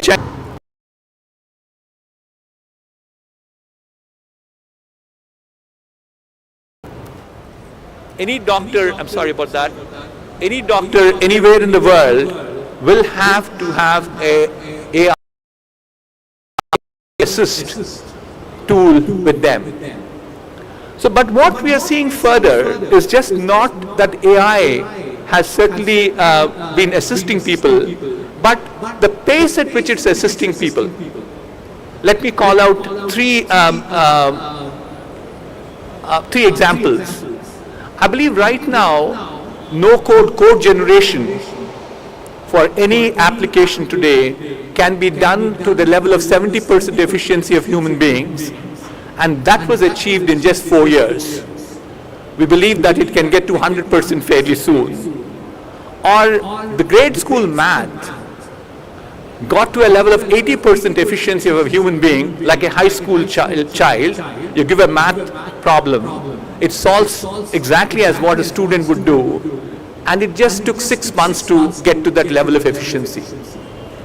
And lastly, if you get the common sense completion, which is at 100% right now, you get to give 3 bullet points, and you get 3 paragraphs as an output, absolute accurate paragraphs. And that has taken nothing more than 3 months to do, from 0 to 100% today. Therefore, AI is going to be everywhere. So it has become a de facto standard in any application that you do. So here is one more one more set of data that I have for all of you to share with you. is Goldman Sachs did this research in terms of going back and finding out how many of their clients would use AI in their applications and what is the likely spend in each one of the sectors that they've identified. They think in medical, media and telecom, 90% of their clients are expecting AI to be used, and the impact is very high, and the likely benefits they believe will come to this set of industries, which technology, media and telecom, is as much as $860 billion. And if you look at the second one in my list, is industrials have an acceptance level of, they all expect 40% of the customers believe that AI will play a role in industries. And that impact is somewhere in the range of about $500 billion. If you look at a few other industries like healthcare, which is a very high impact industry too, it's about $260 billion. And thereafter it's financial services, consumer retail, real estate, and then you have natural resources. The sum total of savings customers are expecting out of AI. So obviously, people have a lot of expectations for AI to be used and a lot of money to spend on you. If they're expecting so much of savings to happen, obviously they will do a lot of spend. So my first takeaway to my young friends here is that please use AI. AI is all over the place. It has to get into your offering too. And truly, I think MSR or one of them said that Hyderabad has to become the India's AI capital. And if that vision has to be true, if that dream has to be true, I think we have to definitely start with our startups too. My second piece of advice to all of you is that we have seen how the talent wars are going on at this point of time. The largest IT services company in this country, which is 500,000 people strong, were losing at 26% on a yearly basis, which is roughly, to give you a flavor, which means that they lose about 125,000 people every year, or they lose about 10,000 people every month. Every month, trust me. This is all public data. So obviously the startups are also under enormous amount of pressure. You may not reveal it to me, but I know with the startup ecosystem that I work, how much pressure you have with the talent. So therefore, I think startups have to pay a lot of attention to your talent. Your ability to recruit them, retain them, reward them, retrain them, that's equally important, is going to be very critical for your success. So please do not ignore the talent part of it.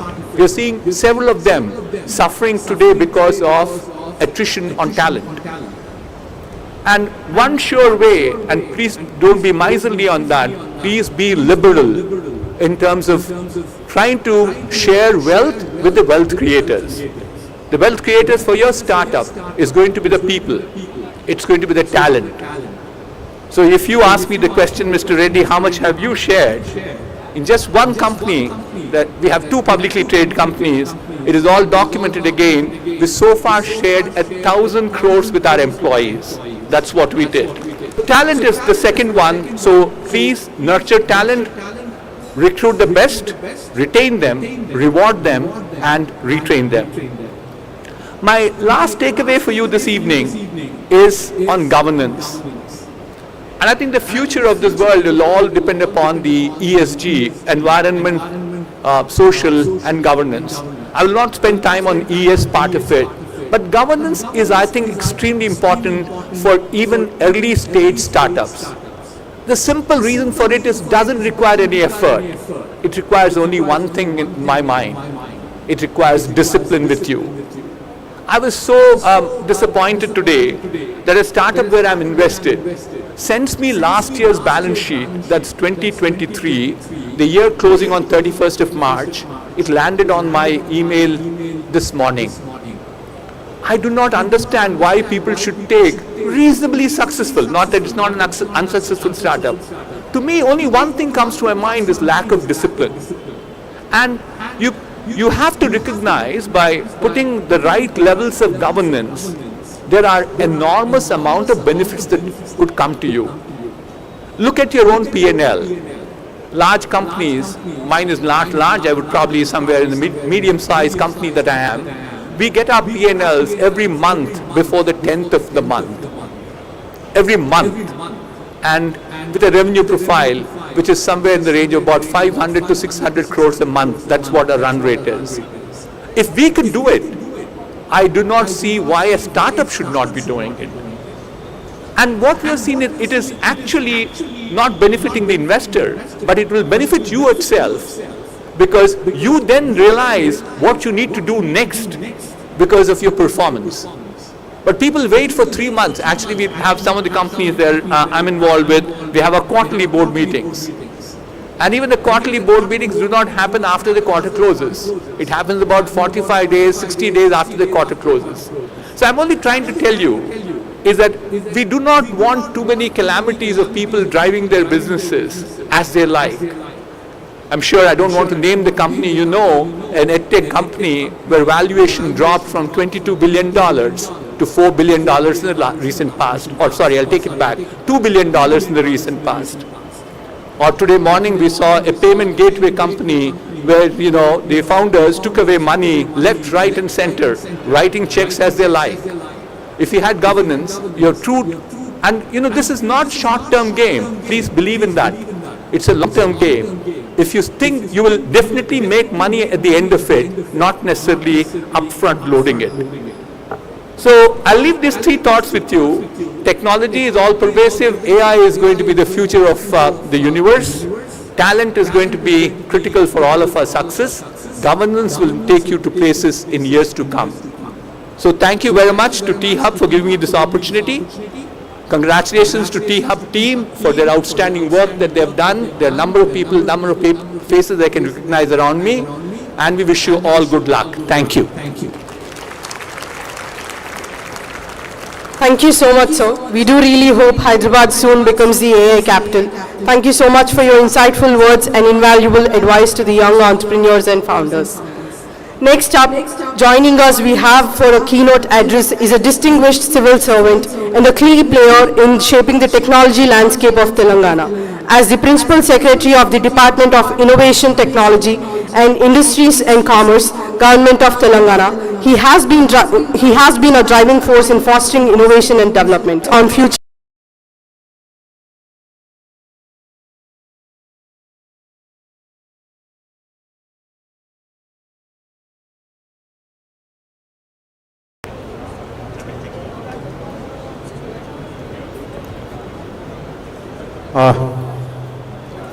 Good evening, ladies and gentlemen, members of our T-Hub board, members of consulates, all the invitees, guests. I feel very proud that we are together celebrating the 8th anniversary of T-Hub. One thing which connects all of us is that we are all well-wishers of T-Hub. We may be wearing different hats. I represent the government. Some of you are investors. Some are members of the startup community. But in some way or the other, we are all well-wishers of T-Hub. And to see an institution in which we are all invested in so much, do so well, become some kind of a national role model, international role model, it really gladdens my heart. In fact, occasions like this also makes me feel very nostalgic because, as was pointed out, I have been there literally from the day zero actually, of this institution. And to think back of those days, those times is something which is very, very kind of nostalgic for me. So while we have celebrated 8 years today, while we have completed 8 years now, obviously the preparatory ideas, the preparatory work began almost a year or a year and a half before that, literally after the formation of Telangana state. And I still remember 9.5 years ago when our minister got this idea that let the government itself create a innovation space where local minds and talents can all be converged and we can do some absolutely great work there. There were not too many takers for this idea. In fact, as all of us know, in other cities where innovation ecosystems have grown big, a city like Bangalore, for example, or Gurgaon, or Pune, or Bombay, and even elsewhere, the popular narrative is that these things should be allowed to happen by themselves. This growth should happen organically.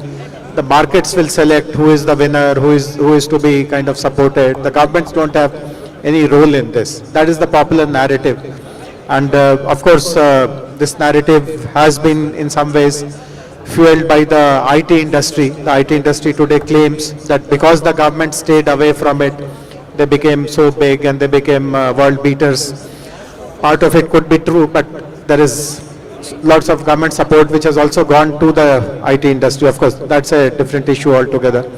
But that remains the dominant narrative, that governments don't really have to do much in these kind of subjects. But our minister took a very contrary view. We tried to promote a counter narrative that the governments can actually do quite a lot, provided their support is very strategic and it really addresses, I still remember one sentence which he has been kind of bringing to our notice again and again, in whatever aspect he wants the government to really take the first step forward, is to be someone who can solve the pain points of the stakeholders. So his approach is always very bottoms up. Understand what the pain points are, and then your job should be to find solutions to those pain points. Don't do anything beyond that. Just solve their problems, solve their obstacles, as again Srini mentioned and someone else alluded to. So 9 years ago, that is how the idea came, that let us bring out a good policy which explains, in our opinion, what are the pain points and what we are going to do about those pain points. So many of you may not know this, but the initial thought behind creating this facility, of course, this is the new facility. We used to have a facility in the IIIT campus for many, many years. The idea of providing that space was that a demand came from startups. In those days, there were hardly 50, 60 startups in Hyderabad. But when we had met them, one of the demands which had come from them was that in this enclave, which we all know as Hyderabad, the land rentals, the property rentals rather, are very kind of high. And for a startup to take property here for its office is next to impossible. Which is true also, because you are at the beginning of your journey, you can't have that kind of revenues to pay for, let us say, 70 rupees an SFT or 80 rupees an SFT. Of course, in those days it won't be 70 or 80, but regardless.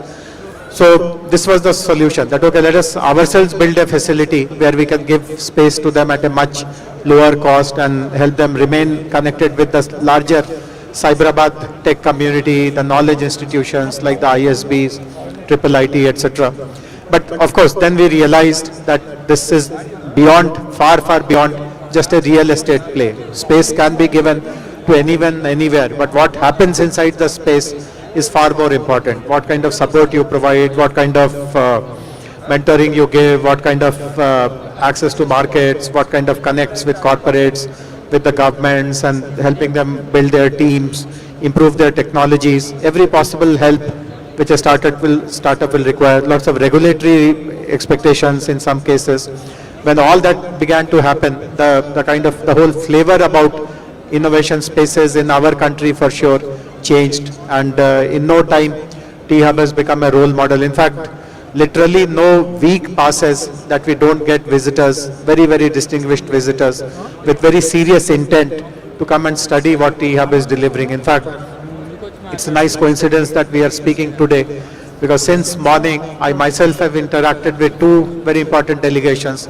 40 MLAs from the state of Meghalaya came in the morning, which is very rare for 40 MLAs to bunch together as a group and visit a different state on a completely learning purpose, and it was a mixed bag.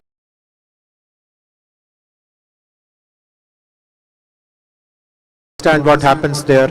And then later in the day there was a delegation led by a minister from Punjab who brought his officers, and they wanted to study what is happening here. So as I said, literally no week passes when we get these kind of delegations, because that is how the fame and reputation of T-Hub has spread.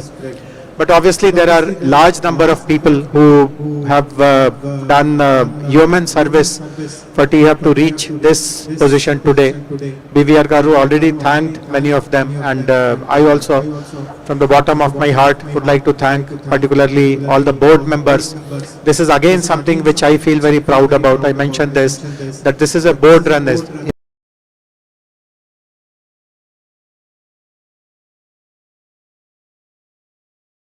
institution.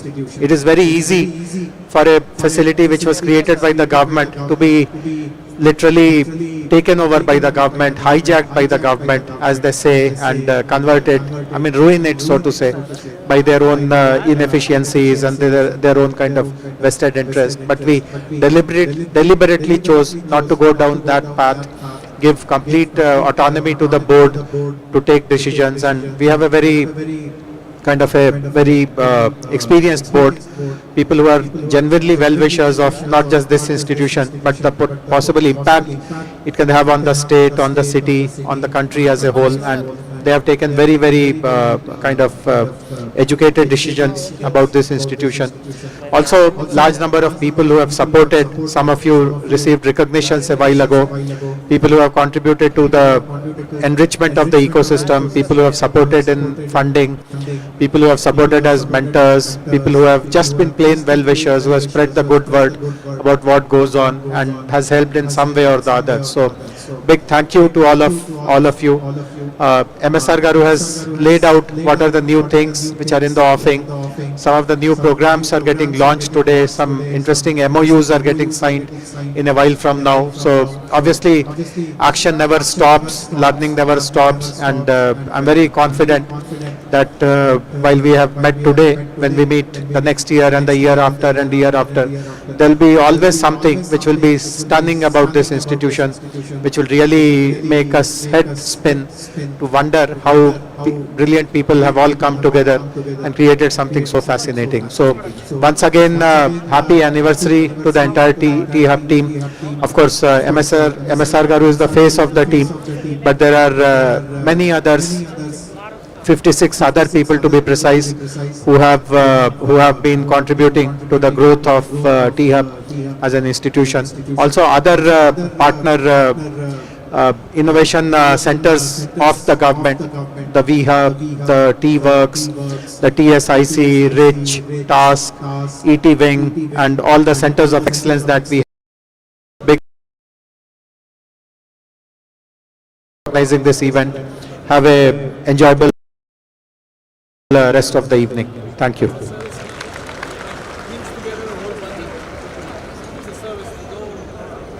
Thank you so much for your insightful and inspiring words, sir. From changing the narrative to setting the standard high for all the other states and governments, that government can make the impossible possible, whether it be in building a thriving community or it be in creating a vibrant ecosystem. All thanks to Mr. Jayesh Ranjan sir and our beloved minister in supporting T-Hub and shaping as what it is today. Moving forward, next up we have our program launch. Get ready for an exciting moment as we launch a special program, T-Scale, and relaunch T-Bridge in completely new avatar. For people who already do not know about T-Bridge, T-Bridge is a T-Hub's international program that aims to build bridges for entrepreneurs to scale internationally. Programs under T-Bridge target both Indian startups ready to go global and international startups looking for support in entering Indian and South Asian markets. This initiative aims to empower and enable market access for startups in different geographies. I request Ms. Jennifer Larson to come on to the dais, along with Mr. Orhan and Mr. Gareth, MSR sir, Sujit sir, and Anish sir onto the dais, please.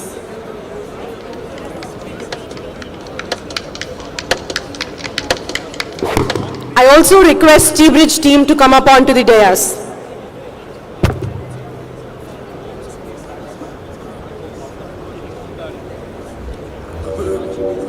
Request you all to collectively unveil the plaque, sir.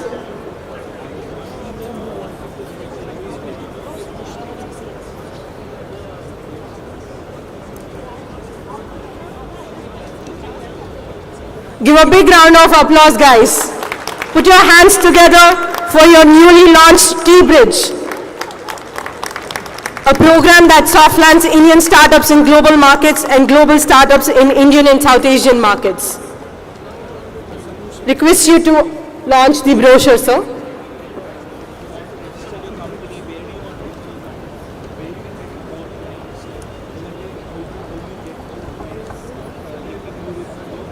I think I'd very much like to join in this.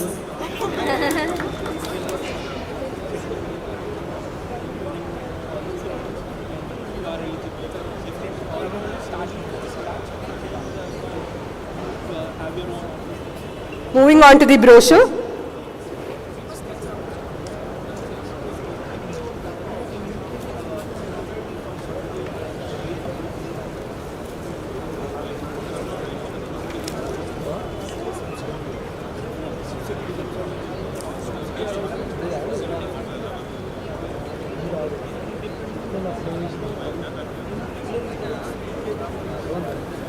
Presenting you T-Bridge, the Global Market Access Program.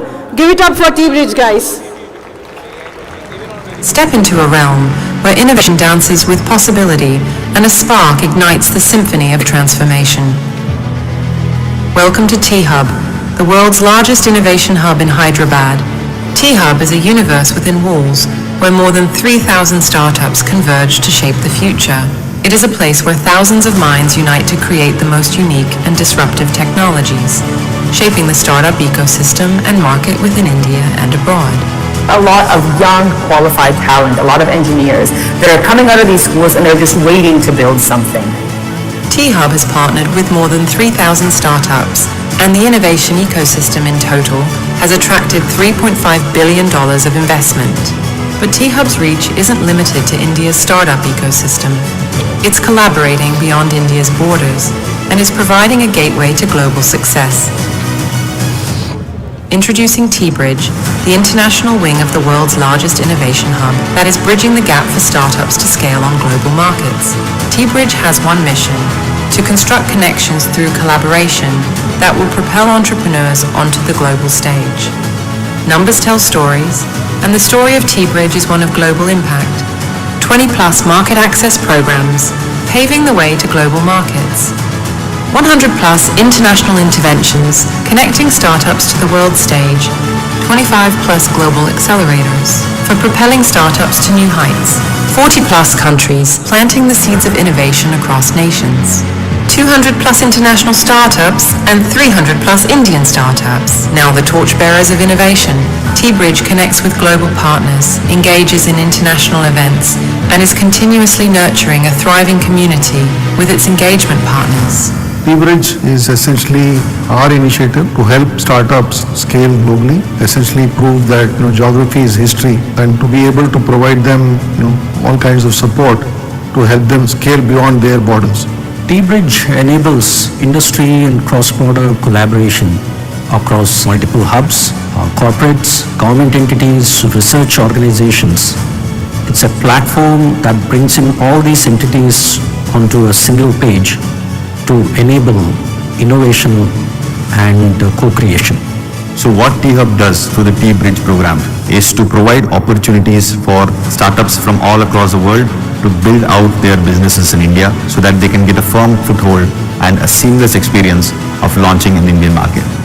I would like to invite anyone that's looking at innovation, and if global venturing is something that you're looking at, please do partner with T-Hub. Join us at T-Bridge and let's bridge your startup's journey to global success.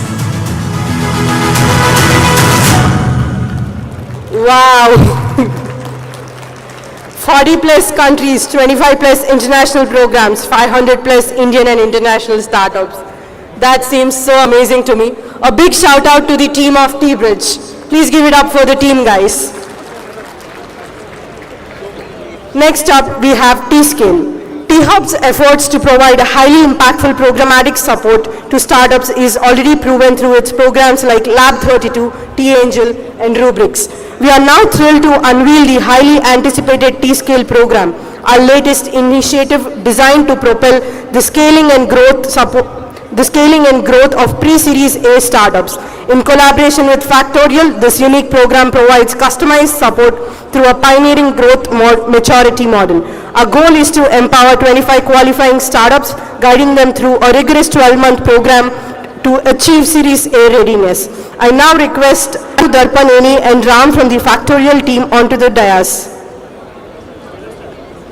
Factorial team, please come onto the dais. May I also request Jayesh Ranjan sir onto the dais to launch the program. I also request BVR sir to join us on the dais along with MSR. Sujit sir, Anish sir, please join us on the dais.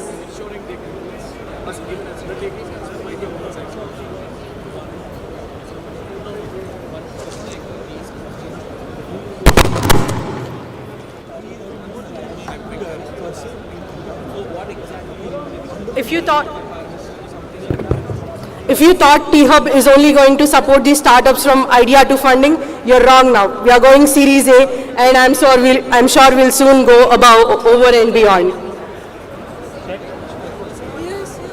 Could we please have the logo on the screen, sir, while we unveil the brochure?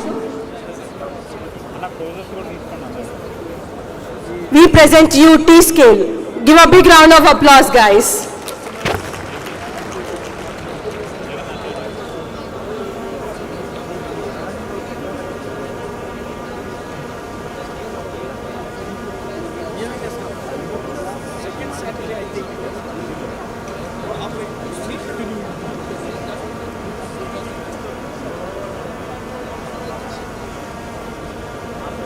Thank you so much, sir.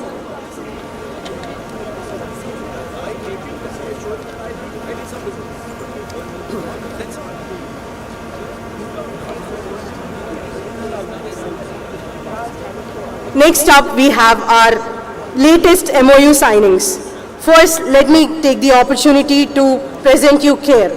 T-Hub and CARE Foundation join hands in a transformative 3-year social business accelerator, fostering innovation and scaling impact. The collaboration aims to support, incubate, and scale up to 15 startups aligned with CARE Foundation's focus areas, driving global solutions and product market fit for sustainable impact. I request MSR and Sujit sir onto the dais to exchange the MOU along with the team of the CARE. I request the team of CARE upon to the dais.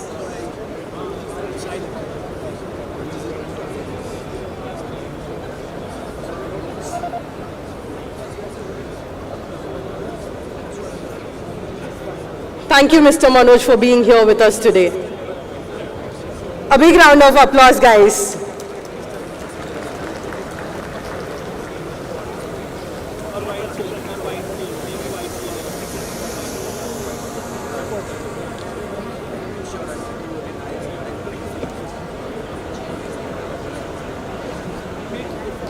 Can I also have the team of corporate innovation on the dais? Vishnu? Vishnu, Avinash, in case you're here, I request you both onto the dais. Oh, here we have our Olympic runner. Please sir, please join us quick. Sushovan, Dheeraj, are you also here?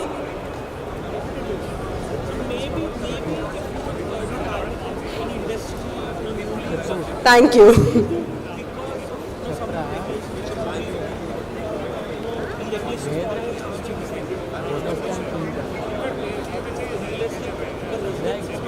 Thank you so much, sir. Give it up for this collaboration, guys. Sir, request you to please stay back on the dais. Next up, we have Carrier Global. Carrier Global and T-Hub unite in a groundbreaking MOU, driving innovation through design thinking integration, honoring innovation leaders and emphasizing core components for program effectiveness in I3 labs. Request Carrier team upon to the dais.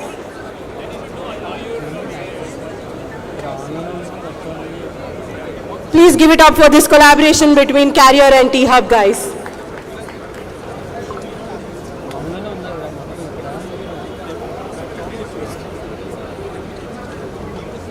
Thank you so much for being here, sir.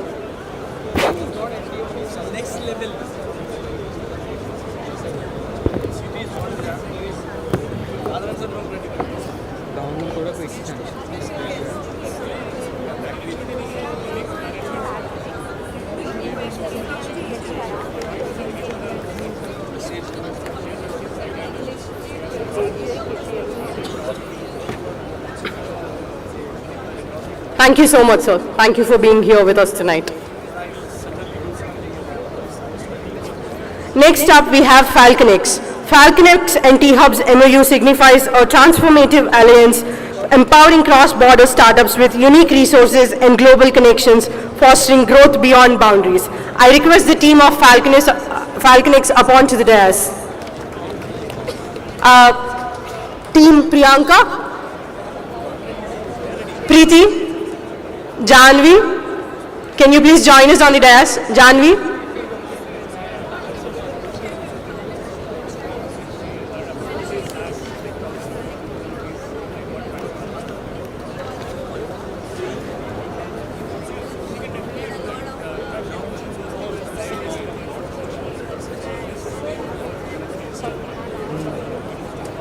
Mr. Raju Indukuri, if you're here, could you please join us upon the dais?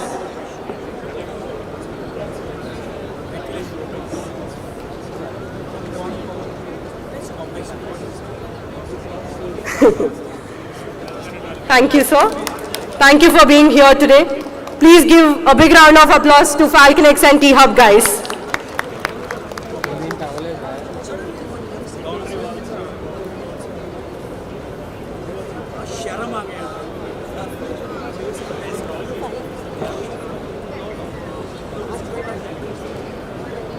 Thank you so much, sir.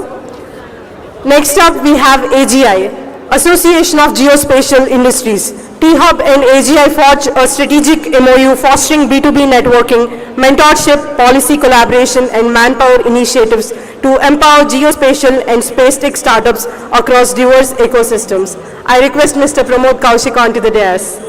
Sakshi?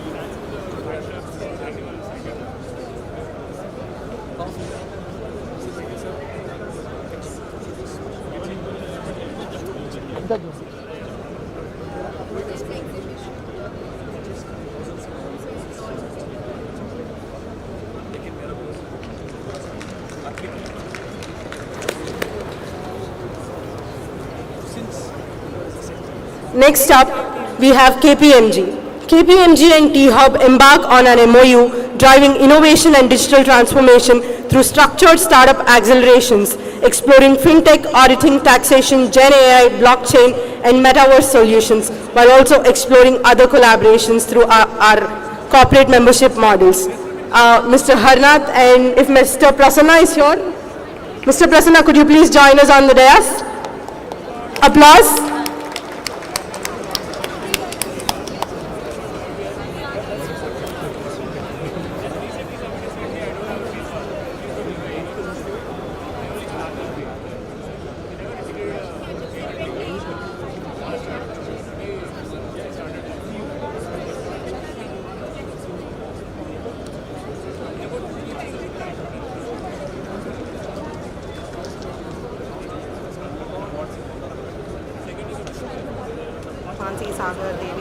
Thank you so much for being here tonight, sir.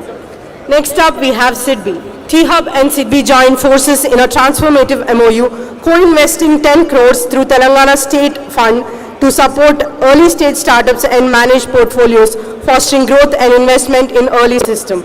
I request SIDBI team to come up onto the dais. I request our funding desk, our investment team, Mansi, Sagar, Darsha, Devi also onto the dais. And Anish sir, if you are here, could you please join us on the dais?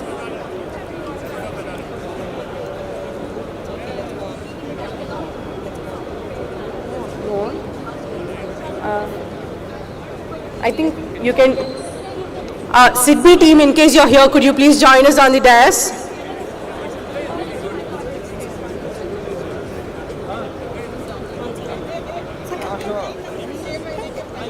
Oh, she's, yeah. It's okay. I think you can still present the display. All right then. Moving on.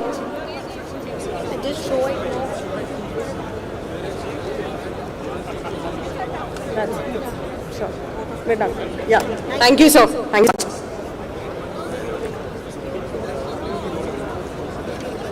Before we move on to the final segment of the evening, let's extend our gratitude to those who have made this event possible. I invite Wing Commander Anish Anthony, the COO of T-Hub, to deliver the vote of thanks. So, over to you. Thank you. So I understand I'm standing between you and the bar, and the DJ and the live band. So I'll try and keep it really quick, but I really do not want to miss anybody. It takes a village to raise a child, and in our case, it took the city of Hyderabad to raise us. So my thanks today is in two parts. First is thank you all of you for taking out the time to be a part of this. But the second and most importantly to all our stakeholders who've been supporting us throughout. Right from the Government of India, the visionaries who have conceived this idea, to our founding board members, to our founding team, who've been supporting us throughout, relentlessly honing our skills to make this happen. Our corporate clients, thank you so much for helping us keep our lights on. Our ecosystem partners, to helping us build out the ecosystem in Hyderabad.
international ambassadors to help us build the bridges across countries, across boundaries.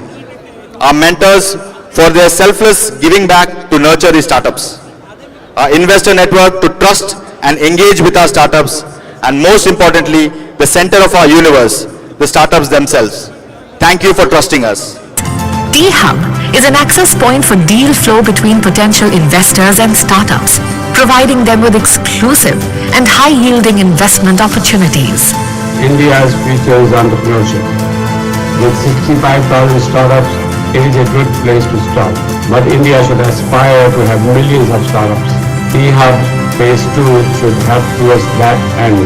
As it strides into the future, the next phase of growth will be led by outcome-driven programs focused on 6 verticals: life sciences and health tech, AI, blockchain, Web 3.0, enterprise tech, and EV mobility. Frontier technologies like AI, ML, neural networking, NLP, computer vision based technology, these are all the building blocks of technology for the future. With an aim of shifting orbits and scaling new heights, we launched T-Hub 2.0 in 2022, making us the world's largest innovation campus. We believe that with a larger campus comes a larger ecosystem and an opportunity to create a larger impact. We invite you to partner with us as we make history. T-Hub has emerged as India's premier innovation and entrepreneurship ecosystem player. While startups are at the center of everything we do, we also work closely with corporates, PSUs, government entities, education and research organizations to foster the culture of open innovation. T-Hub has become a strategic bridge between startups and the enterprise's need to solve some of the pressing business and social challenges.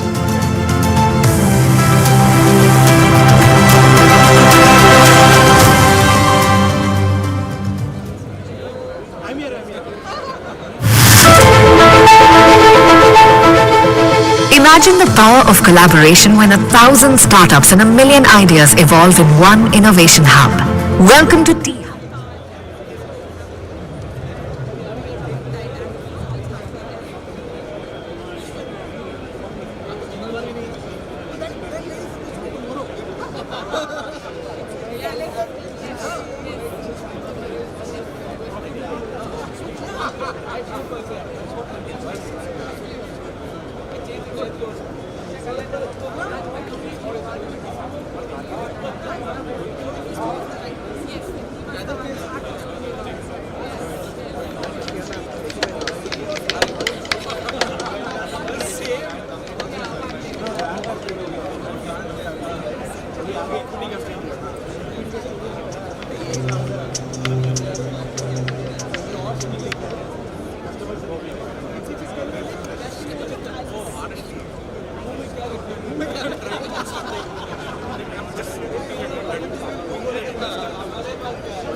అది connect చేయదురా, అది connect చేయదు. అందులో ఎవరు లేరు కదా,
ఇది వాళ్ళని తీసుకున్నారు.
Check.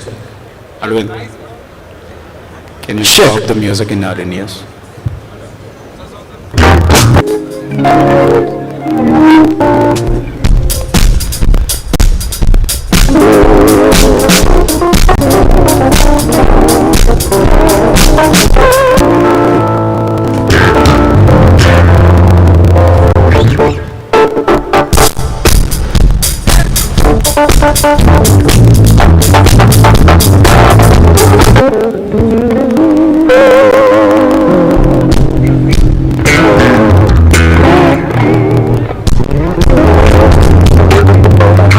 Check.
Let's all sing together if you are joining with us, and thank you so much for tonight. We are the band Chitrapuri Talkies. Here we go.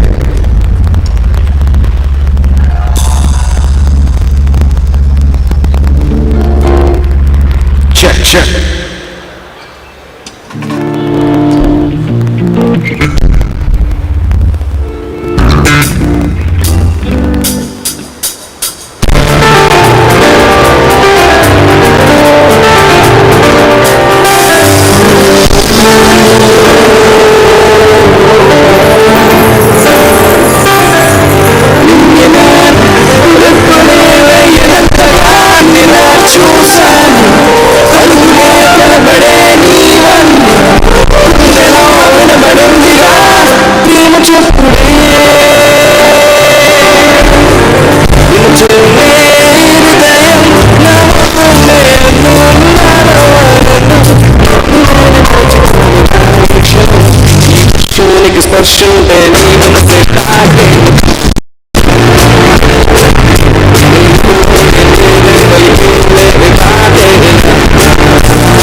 కాలక్షేపం చేయను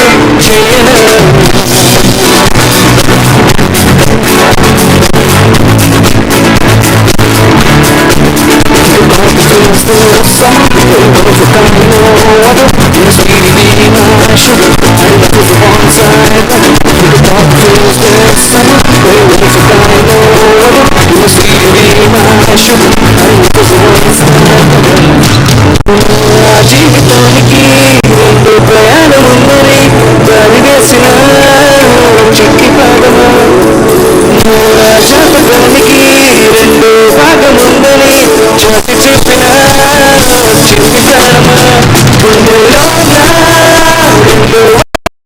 రెండు సంబరాన ఉంచలేనేస్తాలో నాకే రెండు రూపం చూపి దీవించుందే నేను పొంగే ప్రేమ వెలిగే వేడు కల్పన తెలిసే కాను కల్పన విధవుల్లోనే నేర్పన రాసినట్టుగా జరిగే నాటకానికి మెరుగులు తిప్పివేయనా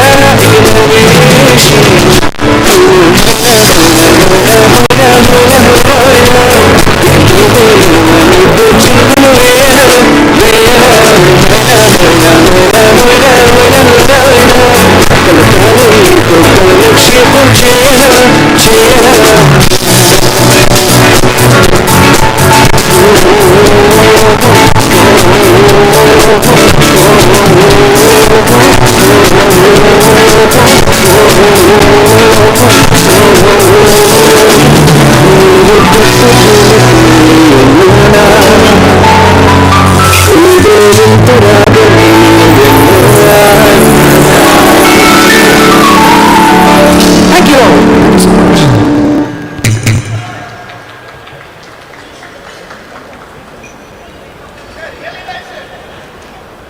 Thanks, bro. Please do follow us on Instagram.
the bar counters to please come and